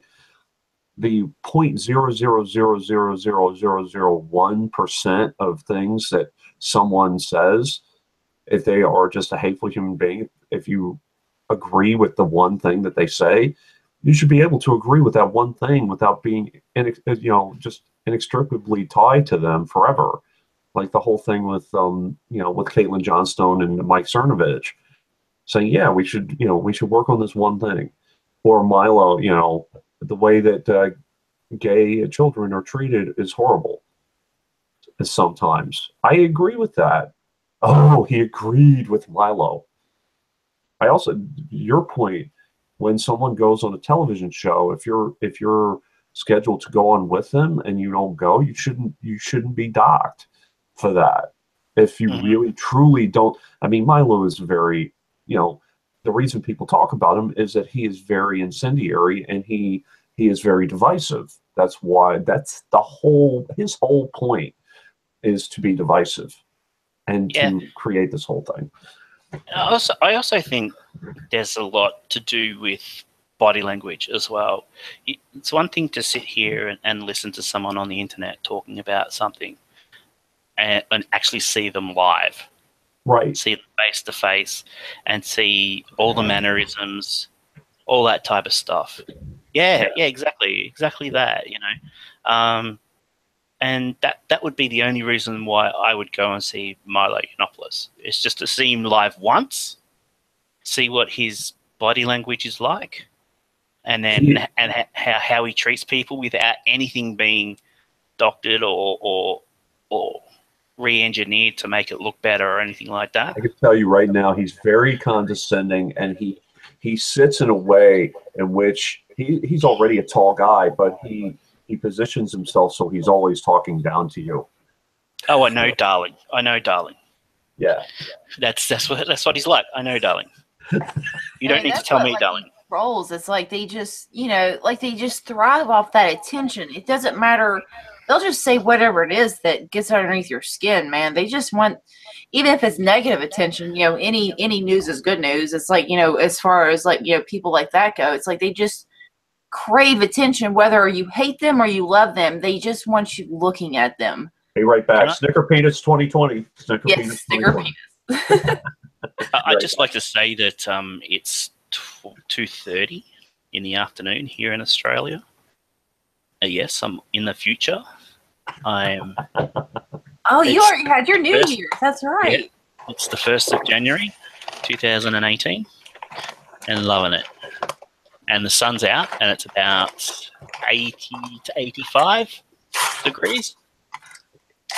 85 degrees. I'm so jealous right now. I think it's like 3 degrees here. Global warming is real. Absolutely blue skies. Yeah, global warming. Donald Trump's probably sitting in the White House saying, "Look at Australia. They're nice and warm. No global warming." This is for you, Ryan, and then I'm going to get my cold. Happy New Year there. Thank you. That's going to be on my floor for like 6 months. I'll be right back. All right, I actually have to end this here in the next 5 minutes or so. That's cool. Yeah, I don't know if anybody else is, because I can start another live stream up in like 30 minutes or so. But yeah, I got some stuff I got to do. My kid's still running around upstairs. He's not wanting to get in bed, so yeah, I got to go wrangle him and get him asleep. You've got the day off tomorrow? I got every day off. I'm unemployed. Oh, okay. I was just going to say you could just leave him up all night, let him see the fireworks and stuff, if you have fireworks. Oh yeah, these rednecks been shooting guns and like letting off fireworks all night, man. They're all excited about the new year. Yeah. See, the thing is, it's really funny is that fireworks are illegal in most states, except for where Parliament House is. Parliament House is in its own, it's not a territory. It's sort of like Washington DC.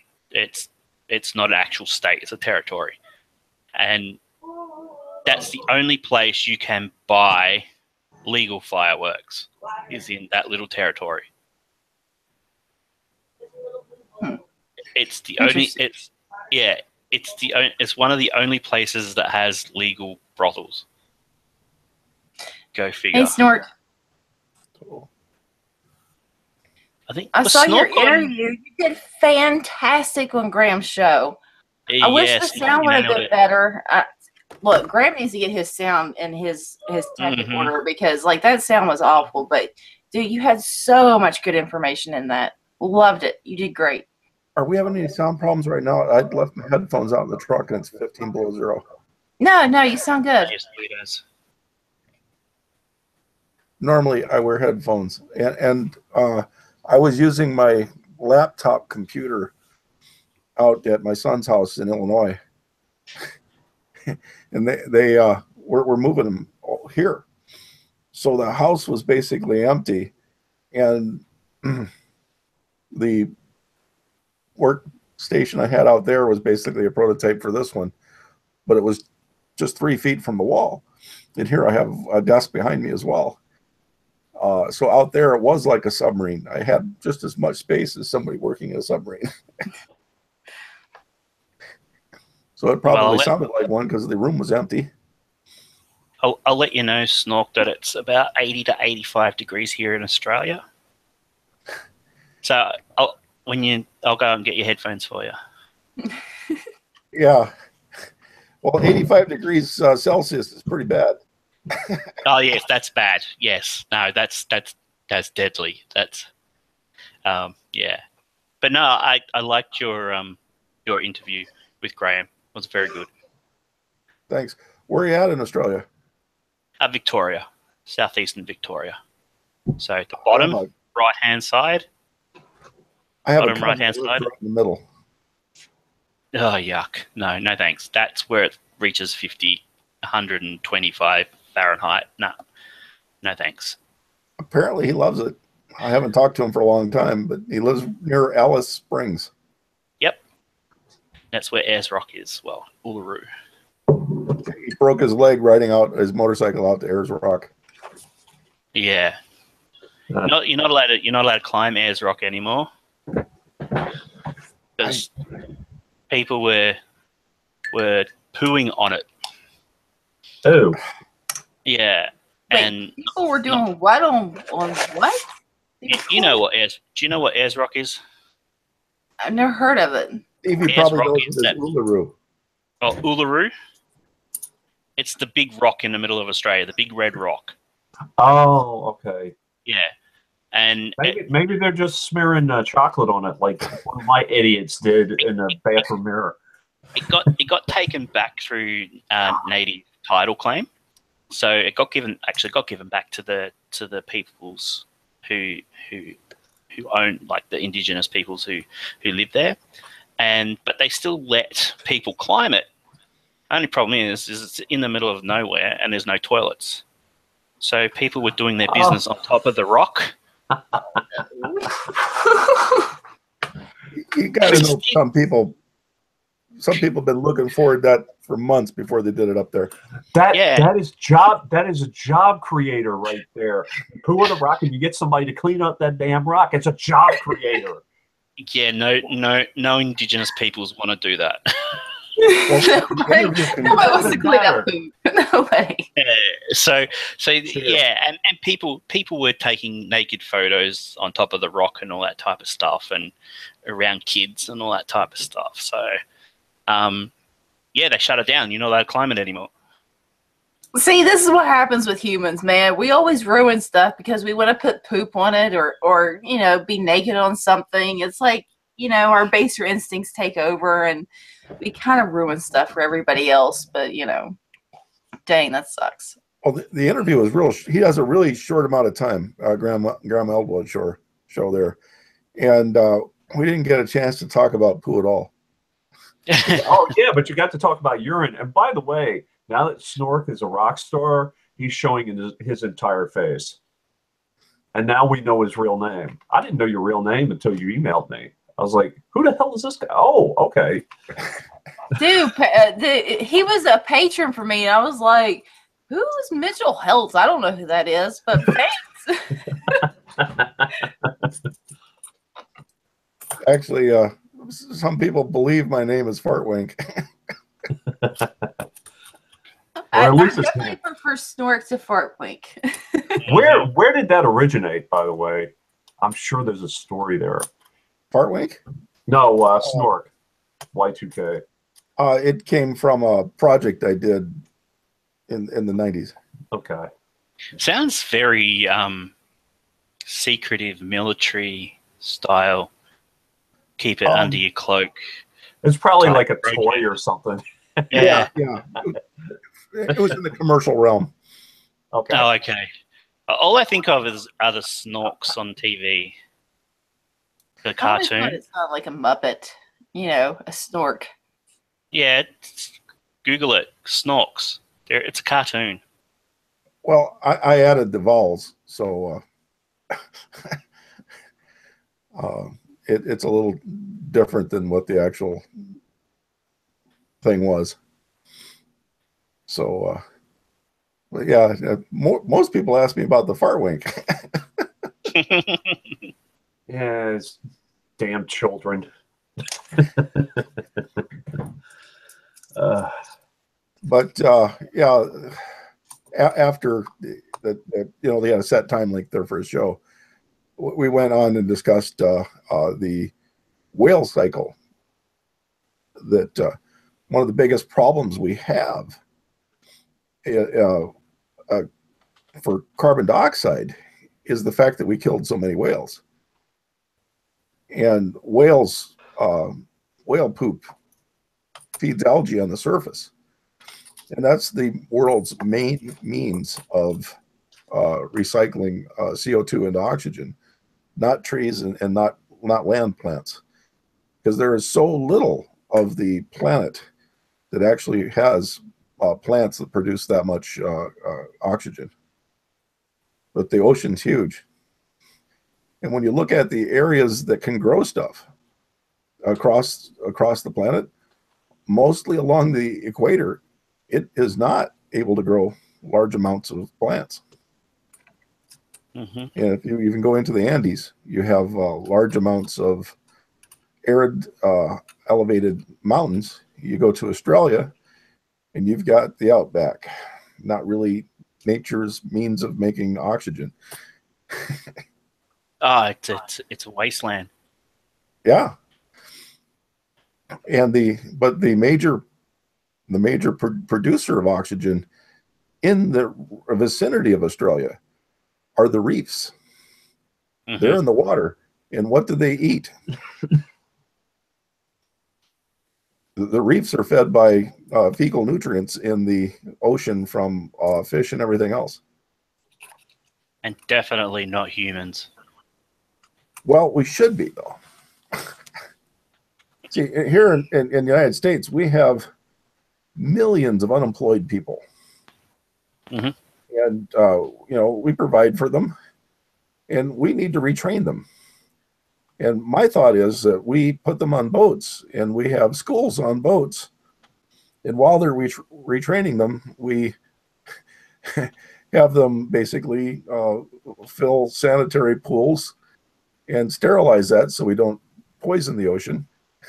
And then feed nutrients along the equator and pump up the algae growth near the reefs, and feed the reefs, and even build some artificial reefs out in the ocean, float them, and then sink them later.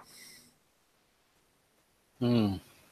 Because, United States actually made a lot of the carbon problems we have.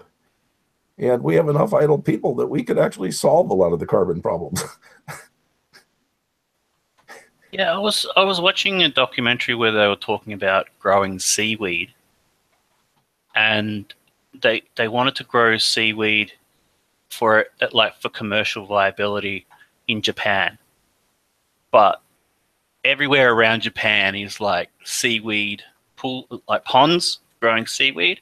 Mm-hmm. And they were testing it out in other areas around the world, and they figured that they have to travel too far out into the ocean to get to similar ocean temperatures and stuff like that in Japan to grow all this seaweed, and it wouldn't be viable because you'd have to travel too far to go and get it and come back.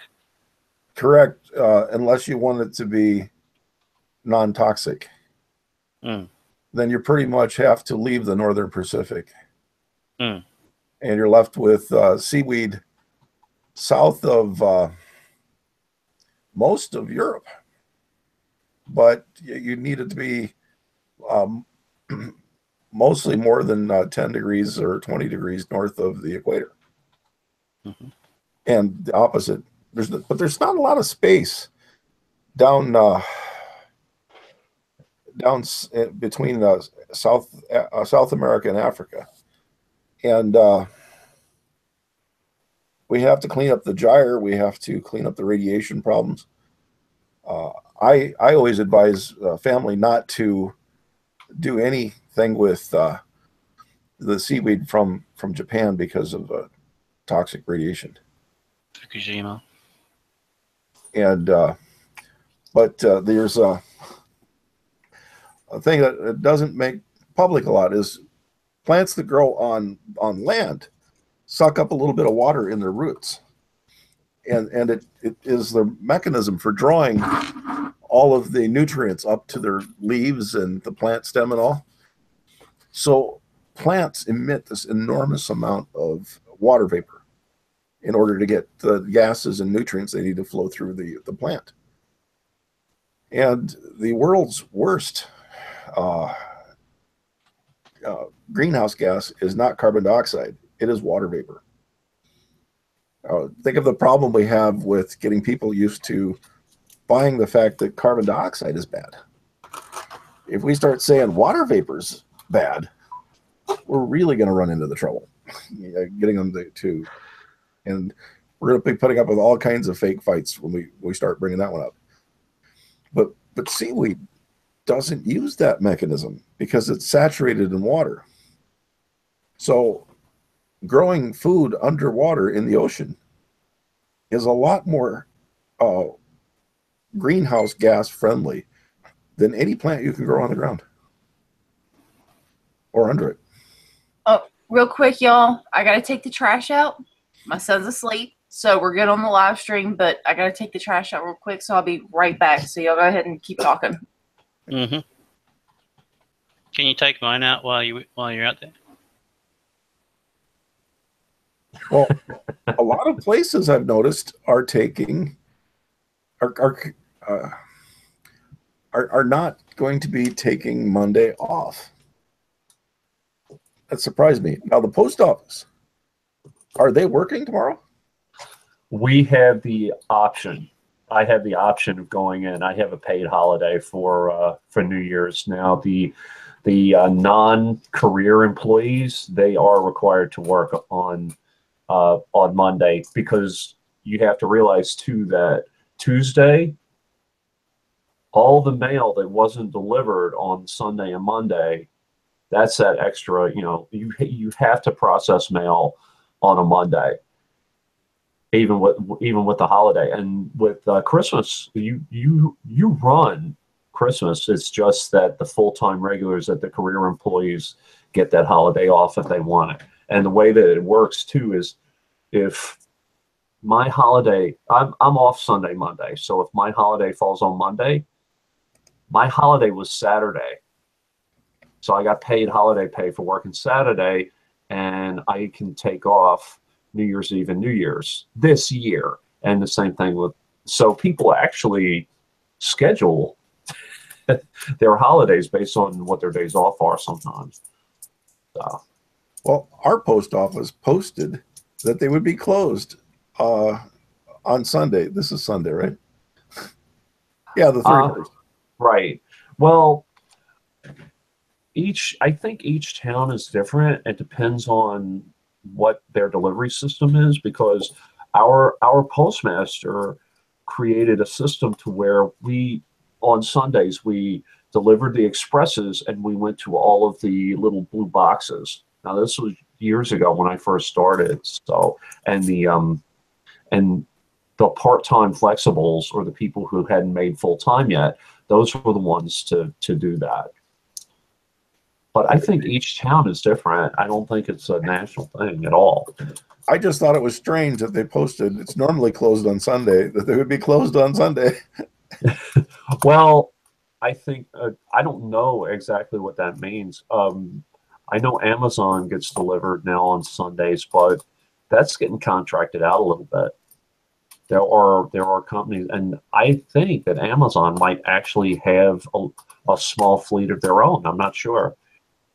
So, but we do a really big business with that. I'm surprised that they even had to post it. Well, I wonder if that meant that they're going to be open tomorrow. I doubt it. A statement about being closed tomorrow. Oh, I see what you're saying. That's weird. That's strange. I thought it was very strange.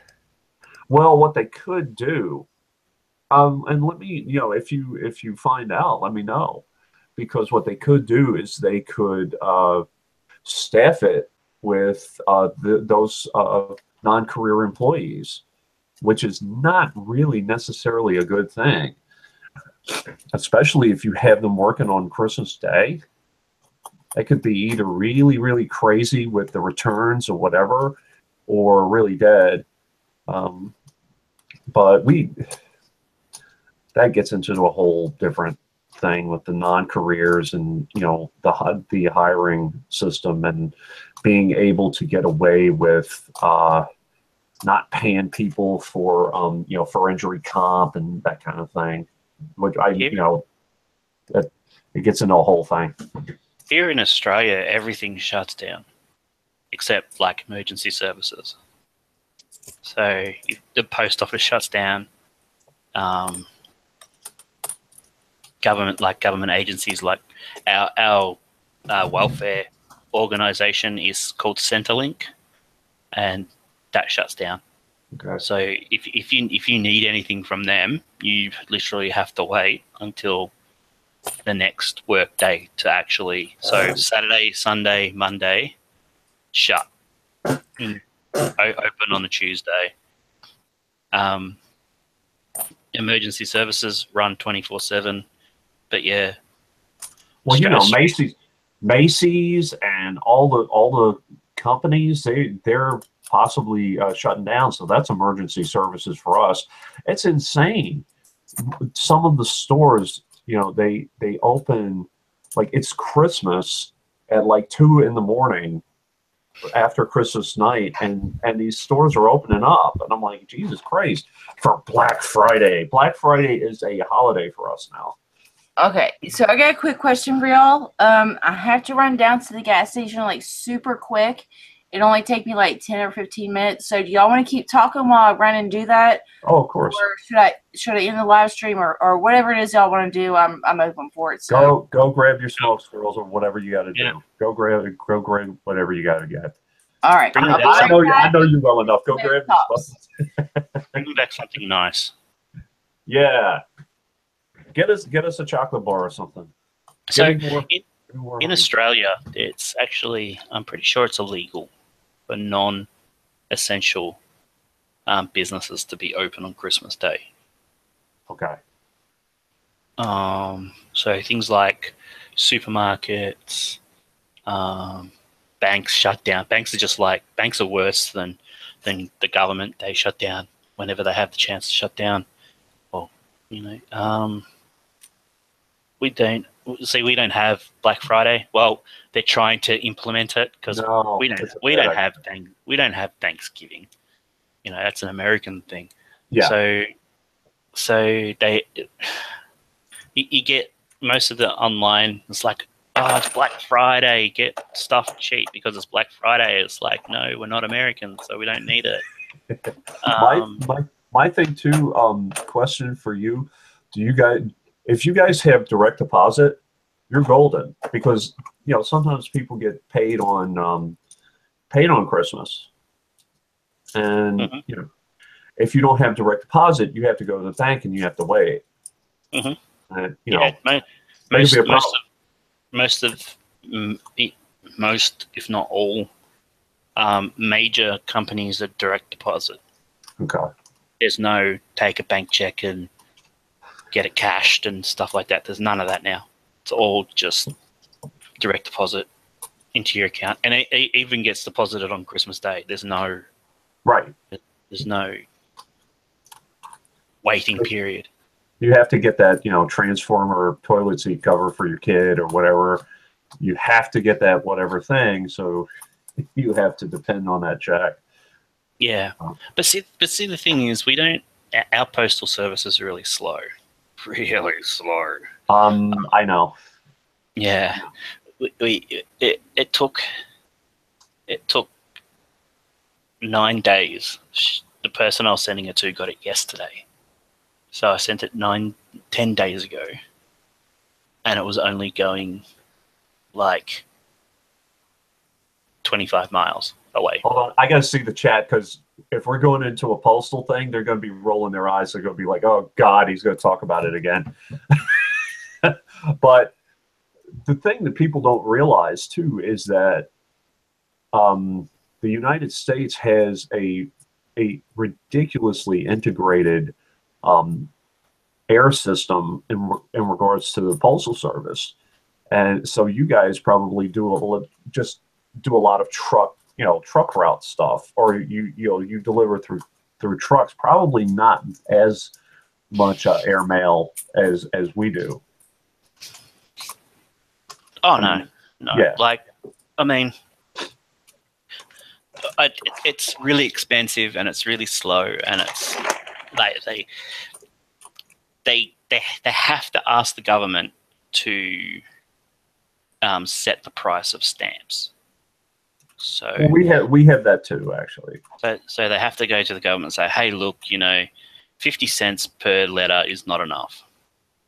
It's like, okay, we're losing money on it. We have the Postal Regulation Board, so we have to go through that too. But if we did, they're starting to loosen those regulations though, where they went from 5 cents increment each 2 years. So every 2 years it went up 5 cents. To when it reached 65 cents, they went straight to $1. And it's just like, yeah, we're talking about Post. It's all government. It's all government. It's all a conspiracy. It's all a way for the oligarchs to get your money. It's it's all there. It's all about the Post. People didn't realize how, if you have one major disaster, Puerto Rico, we had basically cargo hangars of boxes for Puerto Rico, because Puerto Rico, their entire infrastructure was shut down for like a month. So that was an anomaly for this year. So everybody's shutting down. They're like, oh God, pulse off. But people were getting upset. But I'm going to segue into Puerto Rico for a minute. I hope that people start talking about Puerto Rico again, because their infrastructure is going to take a very, very long time for them to get back to where they're supposed to be. And the Postal Service, yes, I'm going to say the word again, the Postal Service, they actually had a program where if you had family in Puerto Rico, or you lived in Puerto Rico, and you had a place to stay, you could have a detail in Puerto Rico, and you'd be guaranteed God knows how much in overtime to help with building the postal infrastructure. And I'm sure that those details may still be going on for a little while longer, but the Postal Service isn't all bad. With us. I guess staying on the Puerto Rico disaster. I know I look at America obviously from an outsider looking in, and I get my news from Fox News, CNN, MSNBC. I'm only joking. I get it from somewhat the Young Turks, Tim Black, Jimmy Dore, and whoever Graham Elwood, whoever's attached to that. Because we don't get Rachel Maddow and all that over here. We don't. You're not missing anything. Yeah, I know, but because we don't understand all that. We don't get that. So we don't get 3 hours of Russiagate and then 5 minutes of Bernie Sanders, if that. But going back to Puerto Rico, is we do not understand how $80 billion was given to your military, and yet Puerto Rico is fucked. It's like, it just doesn't compute. You know what I mean? It just doesn't. I don't understand it. Well, when you understand that, the structure that we're in now, the governmental structure with the military-industrial complex is a beast that will never be fed. So, the politicians in the United States, they are basically, it's like they're sports stars. They get drafted in, and all of this money and all of this, notoriety and whatever, and I don't see them as public servants. I see them as celebrities, and that's not what office is supposed to be. Mm-hmm. Which is, and it's almost. Oh, by the way, I don't know if the Fly's not here still. And Stevie's looking at me. I keep on thinking that she's actually on air. Yeah. I'm like, stop smiling at me, Stevie. God. Yeah, it's creepy. I know. But we literally are an oligarchy. Fly pointed out that of all the leaders for the past, I don't know how many terms, every leader has been related to another political figure for the past, I don't know how many years, until Trump, which even Barack Obama, there's a Travis Smiley video where they're talking about Barack Obama was related to Cheney somehow. Mm-hmm. It just blows my mind. I'm like, really? Isn't he like 8th cousin to George W. Bush or something like that? Yeah. Yeah, I saw that too. It's all like a huge incestual family. Right. And you had the Bushes and you had the Clintons for God knows how many years. It's the royal family. It's a Bush Clinton royal family, and the Clintons aren't done by a long shot. Hillary 2020. Yay. I honestly, I don't want to get too much into this because we talk about this ad nauseum, but yeah, I honestly think that in the for the purpose of division, not to bring people together or whatever, Bernie's going to get the nomination. I think Bernie is being coordinated. So. If it brings real change, fine. But I don't think that. I think the presidential office is a figurehead office, and in a great manner of speaking. That do you really think that Trump picked his cabinet? The people who are running Trump picked his cabinet. Oh yeah. Hell yeah, Goldman Sachs and Enron, ExxonMobil, Mobil, Koch brothers gifts, and Betsy DeVos. And Betsy DeVos, Betsy DeVos. You love that name, don't you? Oh yeah, like I like a kick in the head. That was multi-purpose.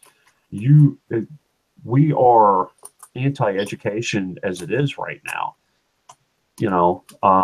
And now you throw a Koch brothers gift. Betsy DeVos's father was, one in the Koch brother inner circle. Not only do you give the Koch brothers a gift by putting Betsy DeVos in a cabinet position, you delegitimize education in the United States.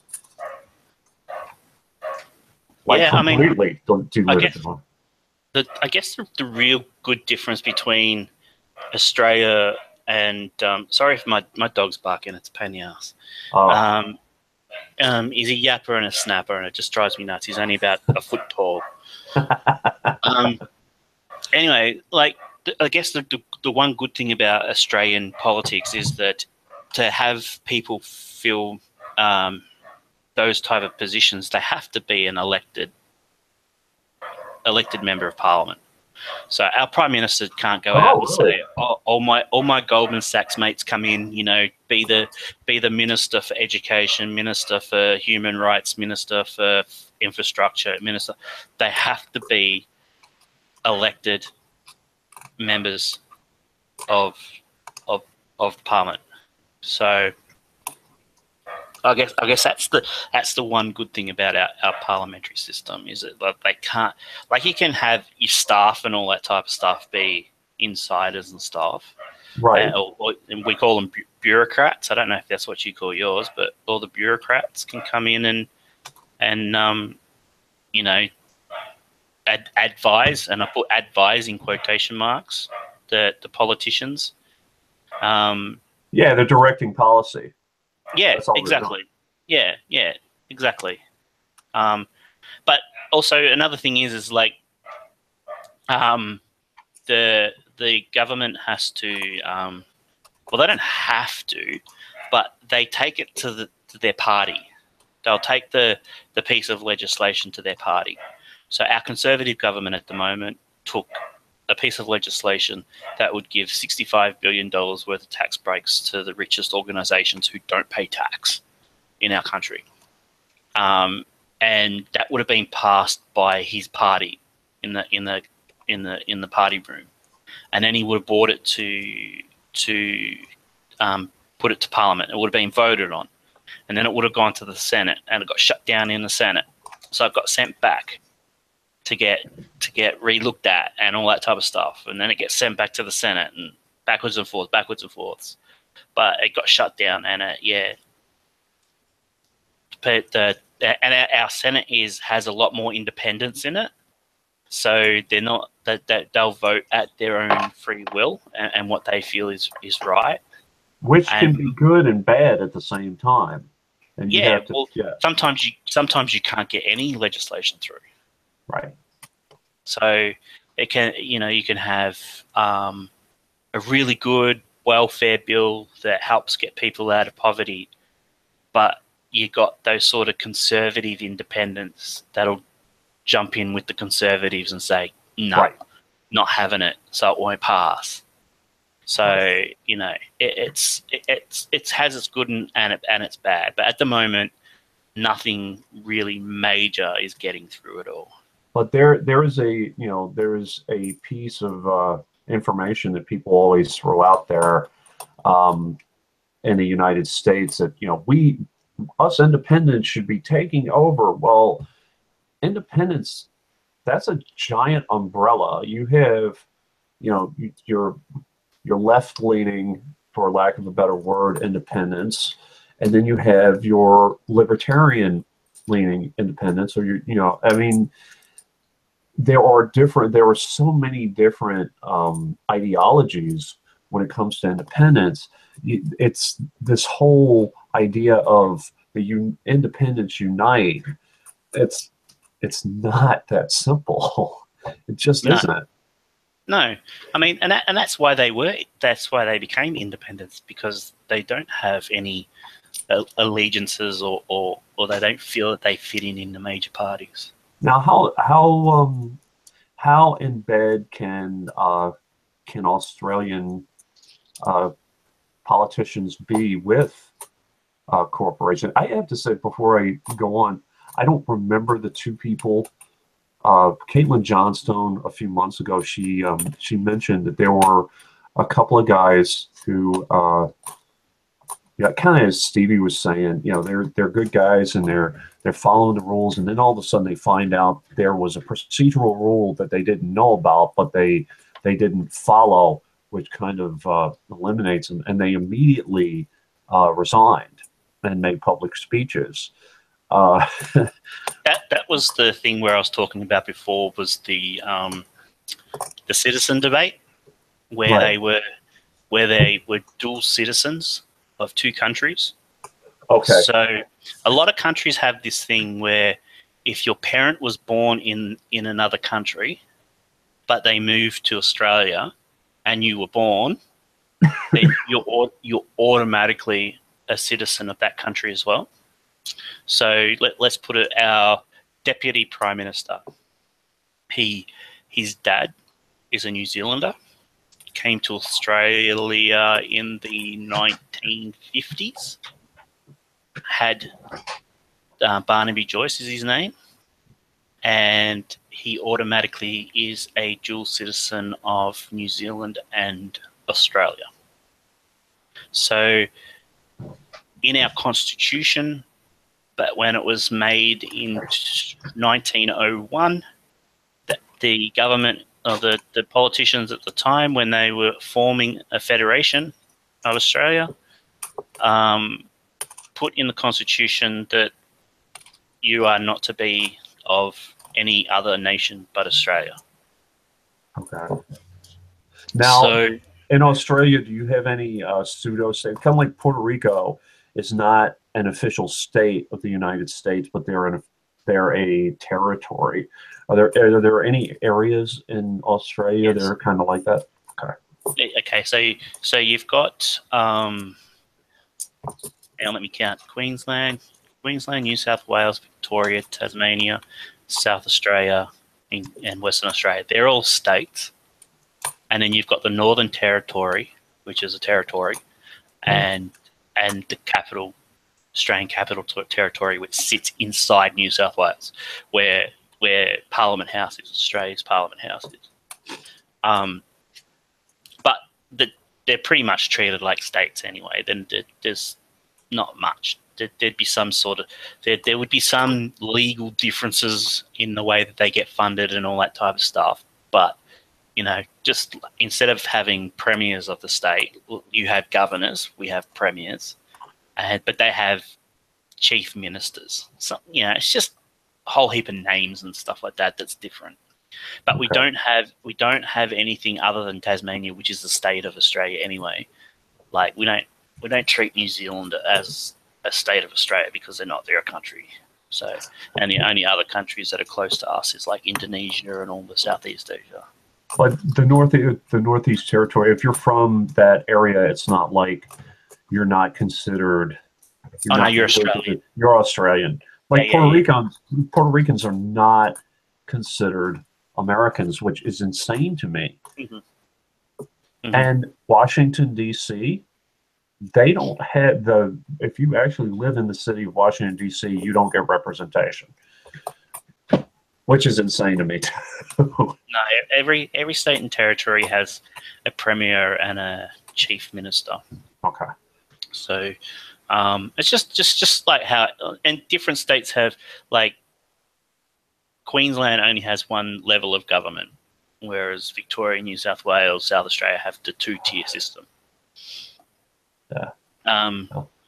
But getting back to the citizenship debate, is that we had a lot of politicians have their citizenships looked into by this one particular person who was doing some investigating. Okay. I don't think he was a journalist. I think he was just like trying to look for something. And he found out that the deputy prime minister was a dual citizen to New Zealand, and a couple of senators, a Green senator was a dual citizen to New Zealand, and another one was to Canada, and all this type of stuff. So in our constitution, they were illegally voted in as and couldn't remain as politicians. So the two Greens senators resigned, but the prime minister stuck. Our Goldman Sachs prime minister stuck behind his deputy because he was only in Parliament by one seat. So if he lost that, then he could lose majority. So if a Green resigns, you don't replace him with another Green. You Yep, yes you do. Oh, you do. Okay. Next in line. Yeah. So, but if so, the deputy prime minister was they had to refer all the, and there was many cases. There's been like nine politicians, so they have to refer them to the highest court in the land, which is the High Court, and the High Court deemed them all to be, or most of them, to be illegal, and they have to either resign and then run again. But people like the ministers and in the like all the people that are elected to Parliament that aren't senators, I can't remember what it's called. I think it's the upper house. Right. They have to have a by-election. So they have to. Apologies, Stevie. I have to go to the bathroom. Tag team. Tag. You're it. Okay. I'll be right back. All right. All right. So they have to do a by-election, and obviously just to they have to denounce their dual citizenship and then run again, and get back into power that way. So it was just a whole lot of, it was just a big mess that it cost Australian taxpayers hundreds of millions of dollars. We may be running into a similar issue here. Is so far it looks like amongst the Republicans that will be leading the run for office is one whose mother renounced her American citizenship and moved to Canada and married a Cuban. And then for many years, he's been a senator of the United States as someone from Texas. He was born in Calgary. But at the time of his birth, he had neither parent who was an American, and he was not born in the United States.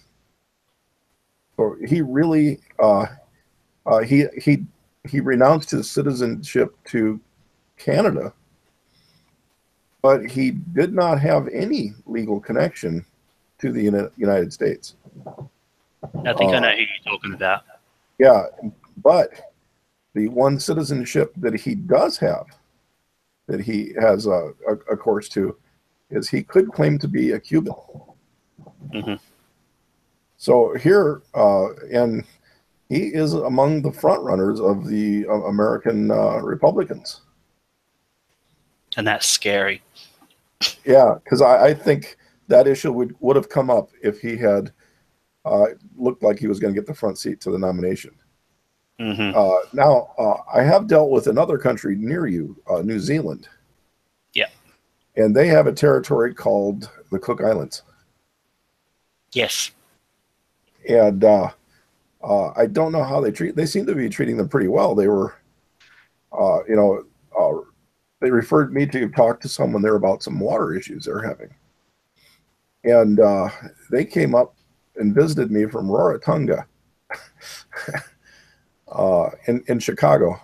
And I was wearing shorts, T-shirt, and they were freezing. Mm-hmm. That's how different the climate is between the two areas. But yeah, I did know that at least that one island group is a territory of New Zealand. Yeah, and that's really not far from you guys at all. No, it's not. It's a couple of hour plane flight. Yeah. But the thing is like all, I wouldn't say all white countries, but countries that have been. I'm trying to be as diplomatic as possible, but when the white people come in and take over, and it's the same situation generally with the indigenous people. I mean, I guess, but the difference between Australia and New Zealand is, I think that the Maori population in New Zealand is a bigger proportion than what the indigenous people in Australia is. Mm-hmm. So they have that sort of power, and I think there's a lot more Maori politicians as well. So it's a little bit different, and the New Zealand government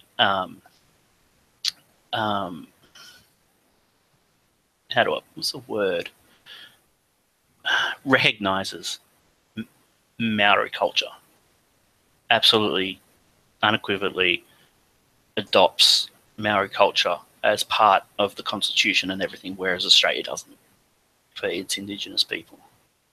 So, yeah. And I think the Cook Island is having trouble with going underwater.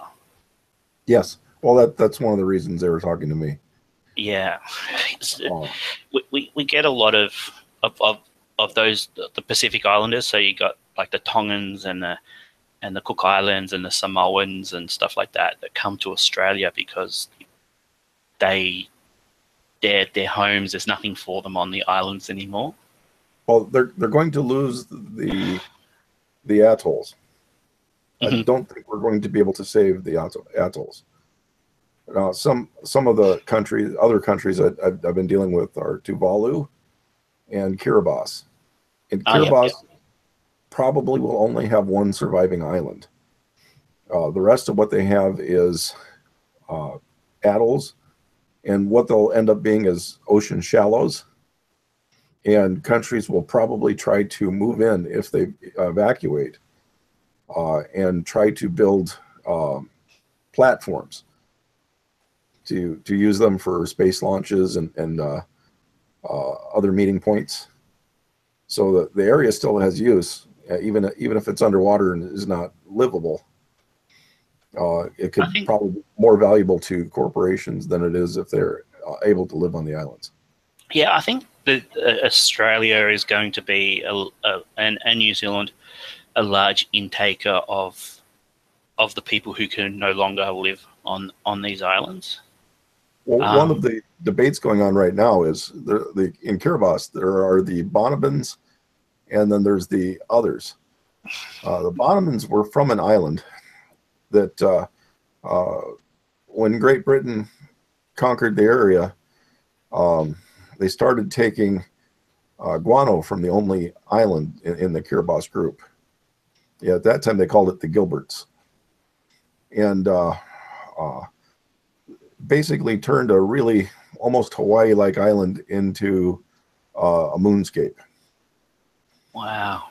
And now, since it's 50 feet above sea level, they could return and live there if they could make it livable again. And how big is it? Do you know? No, I don't remember how big it is. But their main atoll is Tarawa, and it is the town of Bayshore, I believe, is 30,000 people, and the entire atoll has 100,000. Not that big. And it's about 100 meters across, and 50 kilometers wide. But it's in a delta shape, like a triangle. Yeah. Wow. And so, it's moving to the island would be completely different. They were given money in exchange for having their island devastated. And the Kiribati, Gilbert's group, and several other island groups were all formed into one country. Mm-hmm. And all of the people are claiming the money, but the people from Bonobo say that they are the only ones that are entitled to the money. And it's a big sticking point right now over whether or not they vacate all the islands and go to Fiji and buy their new land from Fiji with the Bonobo money, or if the Bonobans, because they want to take the money and restore Bonobo and go back to living on Bonobo. And if they do that, they've got to rebuild the dirt. They've got to replant the trees. They have to redo the soil so that it can grow yarrow. It's going to be quite a job for them. But, a lot of infrastructure. They would have money. But if they take all the money, then Fiji's not going to let all the people in. The rest, they won't be going to Bonobo. Because I know the city that I live in, Melbourne in Victoria, has a very, very large islander community. So and it's not like the Fijians stick with the Fijians and the Samoans stick with the Samoans and the Cook Islanders stick with the Cook Islanders. They all intermix, and the Australian government actually recognises Torres Strait Islanders as an Indigenous peoples to Australia.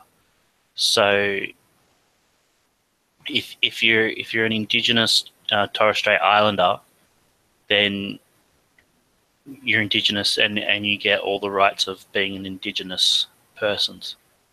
So and they get help, and I think so they should, because they've been neglected for so long.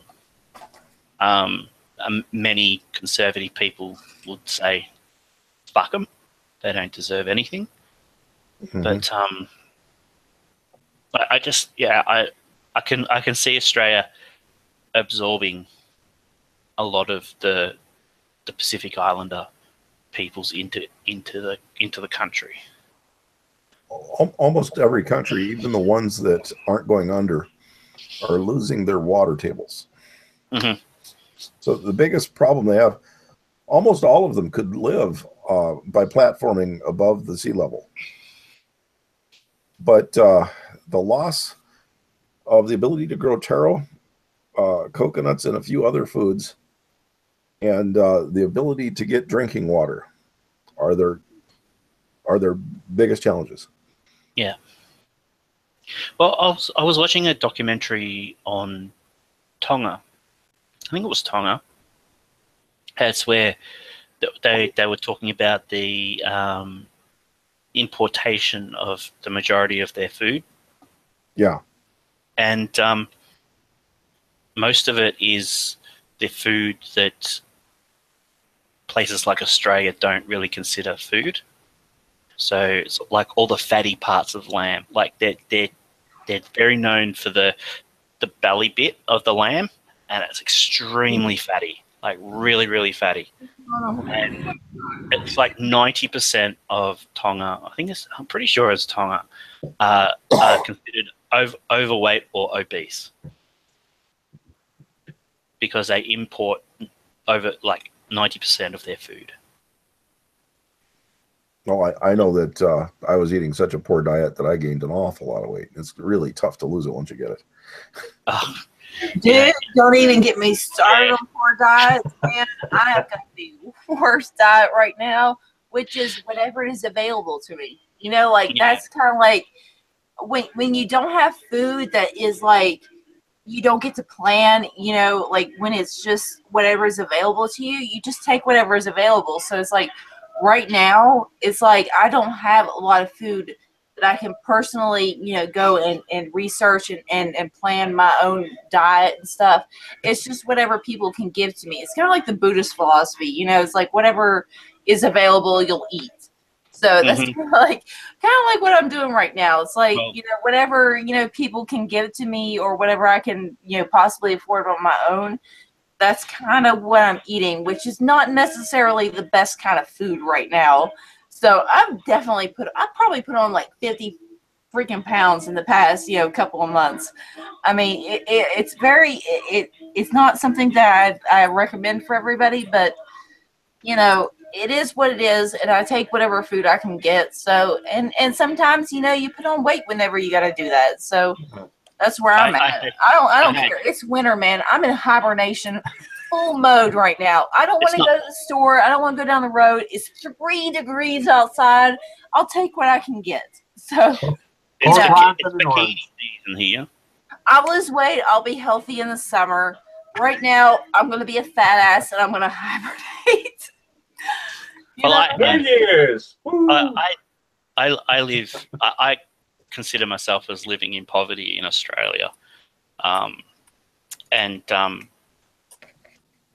which is strange to sort of admit, but when you look at all the statistics in Australia, I am the textbook definition of someone living in poverty. So I had crackers and cheese for tea last night, and not good cheese either. It was the cheese that's wrapped up in plastic. Oh no! That's what I had for dinner last night. Yeah, a lot of people here don't understand when you say tea, you actually mean your evening meal. Yeah, correct? Dinner.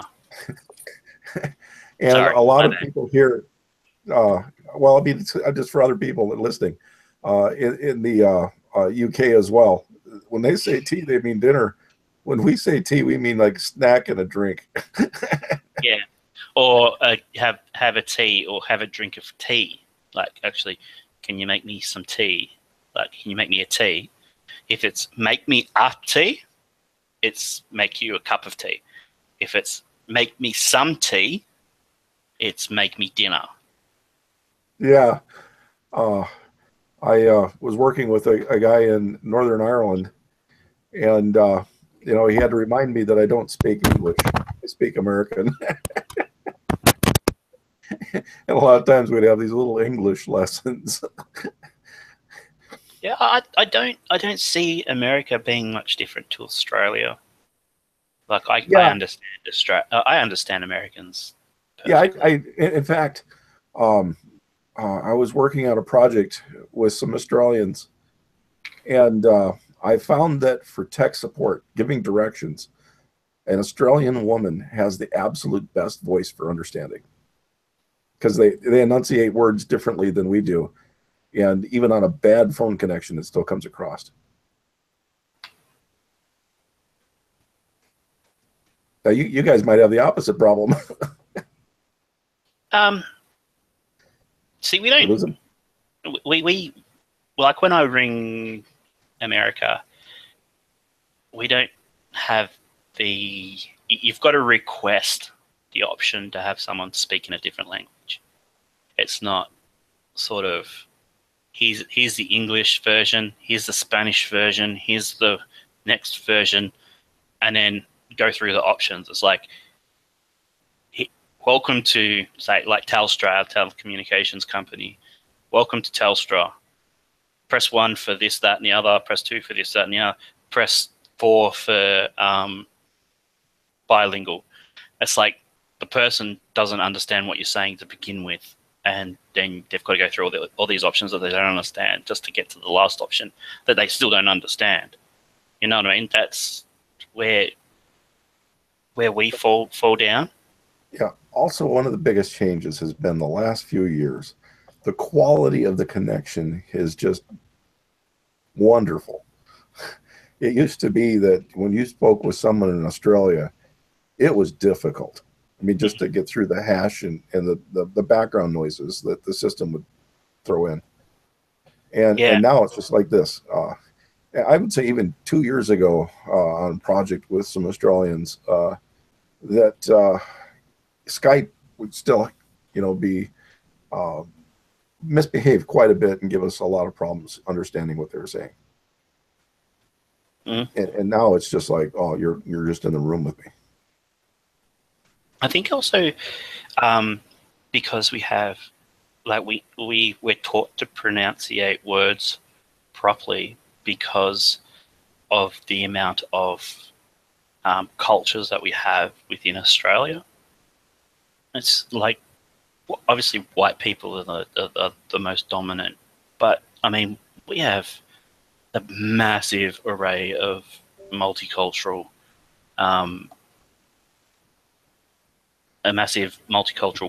country. You can go, even just getting on the train, you can pick out 30 different nationalities on the one carriage,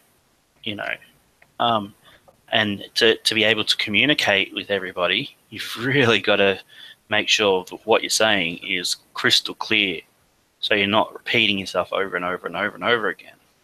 Oh, hey guys, Evan Kim has gone live right now, so I'm going to go ahead and end this stream. If you want to go over to his channel, I think it's Tequila Mockingbird. If anybody in chat wants to post a link to it, if you've got mod powers, go ahead and post it, because I'm going to go ahead and end this here in the next 5 minutes. So I've made some plans for midnight, so I have to end it soon. Okay. I am going to go out to the car and get my headphones. So I'll be late. Yeah, someone could link that. That'd be great. Yeah, I'll put the link in post. I'm going to or rather in the chat. Sorry. I'll be hanging out with Lynn for a while for New Year's. Probably talk to you guys later.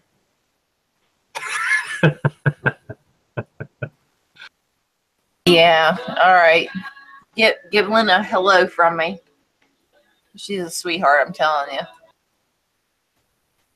I've never watched this one. See, there's still so much stuff that I haven't watched.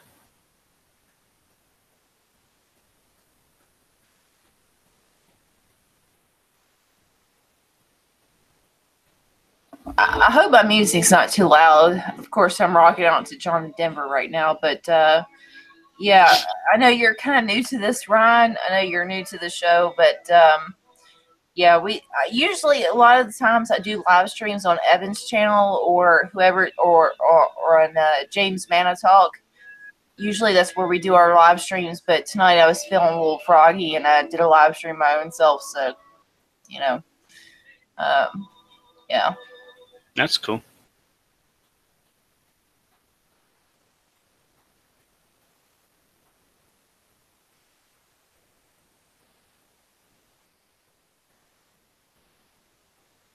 Something's happened. Can you hear me?